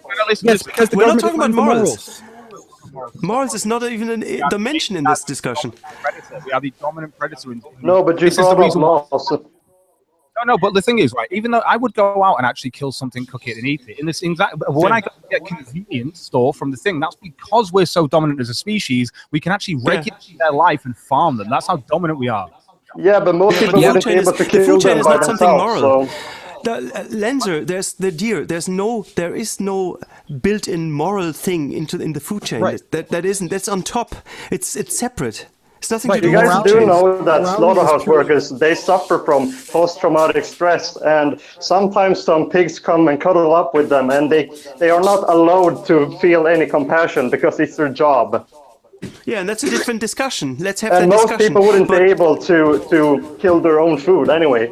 I could. That's not true. I do. You can sit there and say, yeah, I would, but I mean, you can say that about anything. You can say, if I was in a situation, if I would kill this person or this person, you can say it so easily, but you don't know once you're in that situation. Okay, stop. Let me just say something. For survival, but you don't need to admit to survival. Let me just interject something, because what you're doing is all the time you anthropomorphizing, you make into humans, you turn into humans animals, you anthropomorphizing them, and that's what we do as well. I have chickens, I have geese, yeah, and there's some geese in my flock that I regard as food, and there's other geese that I regard as pets, and I anthropomorphize them, I give them names. I wouldn't kill them, I wouldn't eat them, but there's others that I regard as prey, and they're not. And what you are doing silently, you anthropomorphize everything because you say, oh, it looks so cute. Then what's the problem with people killing dogs and who don't have names, who don't they don't there look is at no them as problem pets? with that. There is no problem with that. It's just because you're anthropomorphizing stuff. Hang on, I'm gonna end here. Dear, what you have said is flat out categorically wrong, because up until like what is it, 120 years ago, everyone used to kill and eat their own food. So what you have said, saying that people couldn't just do that, you're wrong. Even before that, people used to they did it for survival. Yeah, that's the point. We don't need to do it today. It doesn't matter what happens in the past. Actually, agriculture was. Well, yes, we do. And if rape is natural, that doesn't make it justifiable today. No, listen to me, dear. In the majority of the world, Yes, actually, you do. And actually, there are parts of the world that still need to eat meat. That's why you have no issue with Inuits. And when it comes down to... yeah, they need to do it for survival, but we don't. What are you talking Wait. So, oh, no, wait. Survival? You have to eat for survival, you fool. I know. No, I said we don't need to eat meat for survival. And then he mentioned in some cultures, some need to eat meat to survive. What's your point? Your argument is you come from the land of convenience. All right, let's not go there, guys. Check your intelligence privilege. That's all this is. Check your intelligence privilege, bro. You're in a land of convenience. I still can't get all the supplements that I need to be a fucking... I mean, most in the Western world, like everyone here sitting at the computers, like we can decide what to eat. If I've got a nut intolerance, what if I've got intolerance? What if I've got any of these intolerances and I can't go on a vegan diet? Does this mean that I'm okay to eat meat, so we should still farm? Because there's a lot of people with a soy intolerance in the West and nut allergies. And are we going to go down that route? I've already said that minimized farming I can understand when it comes to the getting rid of it. No, it's not going to work. Yeah. Why is that though? Because you need fucking cow. I have a cat and I need to feed him, so that means that I'm going to want to go to the shop to get that convenient meat so I can feed my cat. And there are no Did any can I have a show of hands? Humans. Hey guys, can I have a show of hands? Who of you guys has killed anything for food themselves? I have. Anybody of you? Who in the chat, who in the stream has killed an animal for food? Yeah. I used to have a farm, so I've seen what happened firsthand. Yeah. Okay, that's good. So you got some sort of a relationship to that you have to put an animal to death for meat. It's just part of this. It's part of parcel of that. You know, we're not pussies. You know. When we're eating meat, that something has obviously died, so that we can actually eat, and then you're using part of the animal as well. Like we're talking about using all of the animal as well. Like I don't even like to see giblets and shit. So we are aware of this. Say it again. How does using the entire animal, killing it, justify killing it needlessly? Because it makes it an actual... What do you mean needlessly? What is this? What is this needlessly? It means that we don't need to kill it. Biological adaptation that we have. Absolutely need. Because I'm giving it...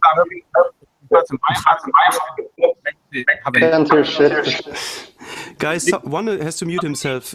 Don't talk all at the same time. Has a need because it has a purpose. It's as simple as that. Sorry, say that again. It has a purpose. Like the entirety of the like even to grow your vegan crops. Guess what's used? Bone meal, fish meal, blood meal. Yeah. See, we have can I talk from my own experience for a moment? We have what we call a small holding. So we have chickens, we have ducks, we have geese, and we actually use the manure of these animals to fertilize our vegetables. So it's actually an important function of small farming. It's called small holding. Look it up. If you don't do this, you have to buy external fertilizers, which are chemically made. So you have to an extent, you have to have animals to supplement the earth. Whether you kill the animals or just kind of harvest them in some other way, like we harvest the chicken eggs, for instance, right? But we do to an extent eat some of the chickens, not all of them, you know. And we use them to breed them again. These are free-range animals mostly, you know, except for the rabbits. They're in cages, and they're mostly happy and they're mostly healthy. We look after them. When they're sick, we treat them, you know. So I don't see a big problem with that, you know. Yeah, because you're disconnected from your plate. Anyway, it doesn't really matter. We don't need to eat meat today, and there's no reason to not go vegan. You guys should go watch Earthlings or maybe What the Health on Netflix.